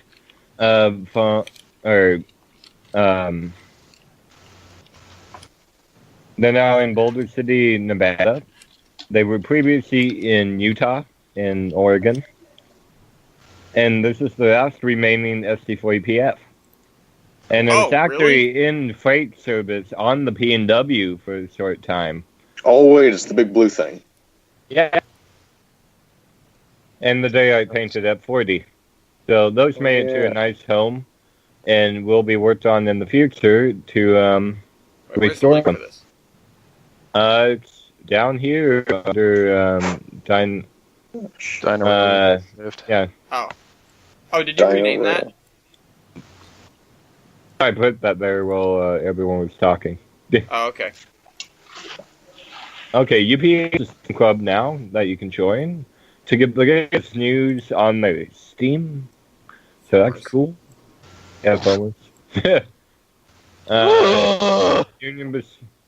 Here's another article about Union Pacific. Stock's making the biggest moves after hours. Union Stonks. Pacific and more. So Union Pacific's doing good again, I guess. Allegedly. Because hired a new COO Who? who apparently works for CN. Works for CN. Yeah. Well, now all these bastards are going to be overtired. Hey? Yep. And NS and UP have offered first looks at their 2019 capital plans. I forgot we moved the Klaus Malfire announcement earlier. Hold on. I believe you took the motor work, which they are doing. It's in there. I took the wrong Kraus thing. But Oh. it's fine. They're just doing motor work. It's no big deal. Other than they're trying to meet that deadline that they now have. Yep. It's Stop making deadlines before you're done. Like, I know that sounds ridiculous, but guys, it keeps happening Seriously. and then something breaks. yeah, that's why I don't tell anyone about the deadlines that I have. Yeah. Otherwise, I'd blow myself. Anyway, the Point Dinner Train is back again. I think I already mentioned it, but it's coming up this weekend, so I thought I'd mention it again. It's a train ride going from Lebanon, Oregon to Sweet Home, and that's a real pretty section of track. If we ever have a Terminus meetup when they're doing a trip the whole way, we're doing it. Cool. That's all I have. All right. Anything else we want to cover? Yeah, there was I a got two man. things. You go first. Oh, okay, sorry, I kind of trounced over you. No, it's okay. Go ahead. Okay. Let's start with Cass. The restoration of their track between Cass and Durban is nearing completion. The 9-mile section has been out of service since 1985. 1985. And then their, let's see. And then their Middle Fork Railroad Climax number 9 will, let's see. Yeah, it will debut September 6th and 8th through some kind of rail fan weekend something. Awesome. I forget what it is. Some advertised event. Yeah, something. Yeah, they're doing that. Cool. And then this is out in California. The Placerville and Sacramento Valley Railroad. They are currently fundraising to get a bigger locomotive, so they can continue to increase ridership. From the Heber Creeper. Yeah, they're getting a Baldwin RS4TC from the Heber Valley. That's good. Some kind of So maybe Baldwin Heber switcheroo. Valley can use the funds that they get from the sale to rebuild their damn steam To engine. fix their damn engine, yeah. Yeah. Yeah. Anyway, they have $10,000 raised so far. They need That's a 40,000. good start. Yeah. And from what I understand, these are good engines. We have one in Hocking that's exactly like this, except like the stacks are slightly different, and we added more handrails to it, and then a couple other little things. But yeah, they're good engines. So go donate to them. Cool. And then they're also trying to get a former SP commuter coach restored, so they can increase ridership. I believe it's a Harriman. Yes, it is. Cool. Very cool. But If the we ever go out Harrimans to are California weird. again, we're Aren't doing those the this. things from, like, Trains 2006? No, Or it's no, not. I'm thinking of something else. Never mind. I hear Harriman and my mind goes places. The Harrimans are weird because they were all retired in the 1980s, and all of them survived because they all went to tourist railroads and museums. This one was started in 1969, but okay. I'm thinking about Walter. Is it a Harriman? Harry man. Oh, wait. No. I It don't could think be an it's a older Harriman. Harriman. It doesn't say if it's a Harriman. It says it was built by Pullman. But it looks like a Harriman car. What are you? What are you? We'll All find right, out. We'll figure it out. Yeah. Maybe someday. Alright, well, anything else that we need to cover before we move on to our last segment? Yes, there was a man that was stuck under a train. He nearly escaped death after his fall onto the tracks. Homeless man Fall. nearly escaped Fall. death Friday night. You call it a fall. He jumped. He jumped onto the tracks because somebody from on the Jump. opposite platform threw him his bag or bag of stuff, and it fell. it didn't make it. Oh, Ooh. Jesus. Mm. It didn't make it. Somebody tried to throw a bag of food to him from the opposite platform, And it didn't go to it. and it didn't make it, so he climbed off the platform. Mm. Yeah. I mean, he didn't die, He didn't But- die. but let this be a Anyway, be a sorry, lesson to continue. him. Don't go on the I mean- tracks. Yeah, you don't go onto tracks, and he actually had some room down there. It's not like 4-inch gap. It's like more like a 2.5 foot gap from the height under. So he had some comfort down there. Let's just go with that. Yeah. Anything else? Ah, Alrighty. I think we're all right. All right, last segment then. Time for everybody's favorite It's game. time for everyone's favorite game that Julius keeps cheating at. Yep. Latest train on Amtrak. So, what do we think are the latest trains on Amtrak? I'm gonna say the eastbound Chief. Eastbound Chief, Is it a Chief? Sorry, I'll change. Westbound Chief. westbound Chief. Okay, This is it, Chief. this is it, Chief. All right, Jader, what about you? How about the eastbound Cardinal? Eastbound Cardinal. Oh, that's always a good pick. Yeah. When it's running. It's Uh, running. Oh yeah, it You only know- runs like 3 days a week. Yep, you're right. It only runs 3 days a week in each direction. Wait, is Yep. it running today? Yes, there is an eastbound Cardinal on the map. Okay, good. All right, so eastbound Cardinal, Milky. Let me guess. Northbound Coast Starlight. Starlight. Southbound Coast Starlight. Okay. Mixing up. All right, there's a southbound Coast Starlight. There are 2 southbound Coast Starlights on the map. That's not And good. Dean, Westbound Texas Eagle. westbound Texas Eagle. Oh, that's a good one. Texas Eagle usually has a lot of problems. As a matter of fact, the Texas Eagle is 3 hours and 58 minutes late at Dallas, Texas. 4 But hours. that's the eastbound.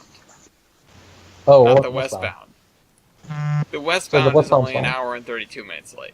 Only an hour. Okay. Only. Only an hour and 32 minutes late. Well, it's doing worse than the Cardinal, which is only 27 minutes late. Damn And it. it's doing worse than the Southwest Chief, which... Did you want the eastbound or the westbound? Westbound. Well, they're both on time, so it doesn't matter. Oh, God. Also, the southbound Coast Starlight is 16 minutes late. Or Damn it. 41 minutes late, closer to Santa Barbara.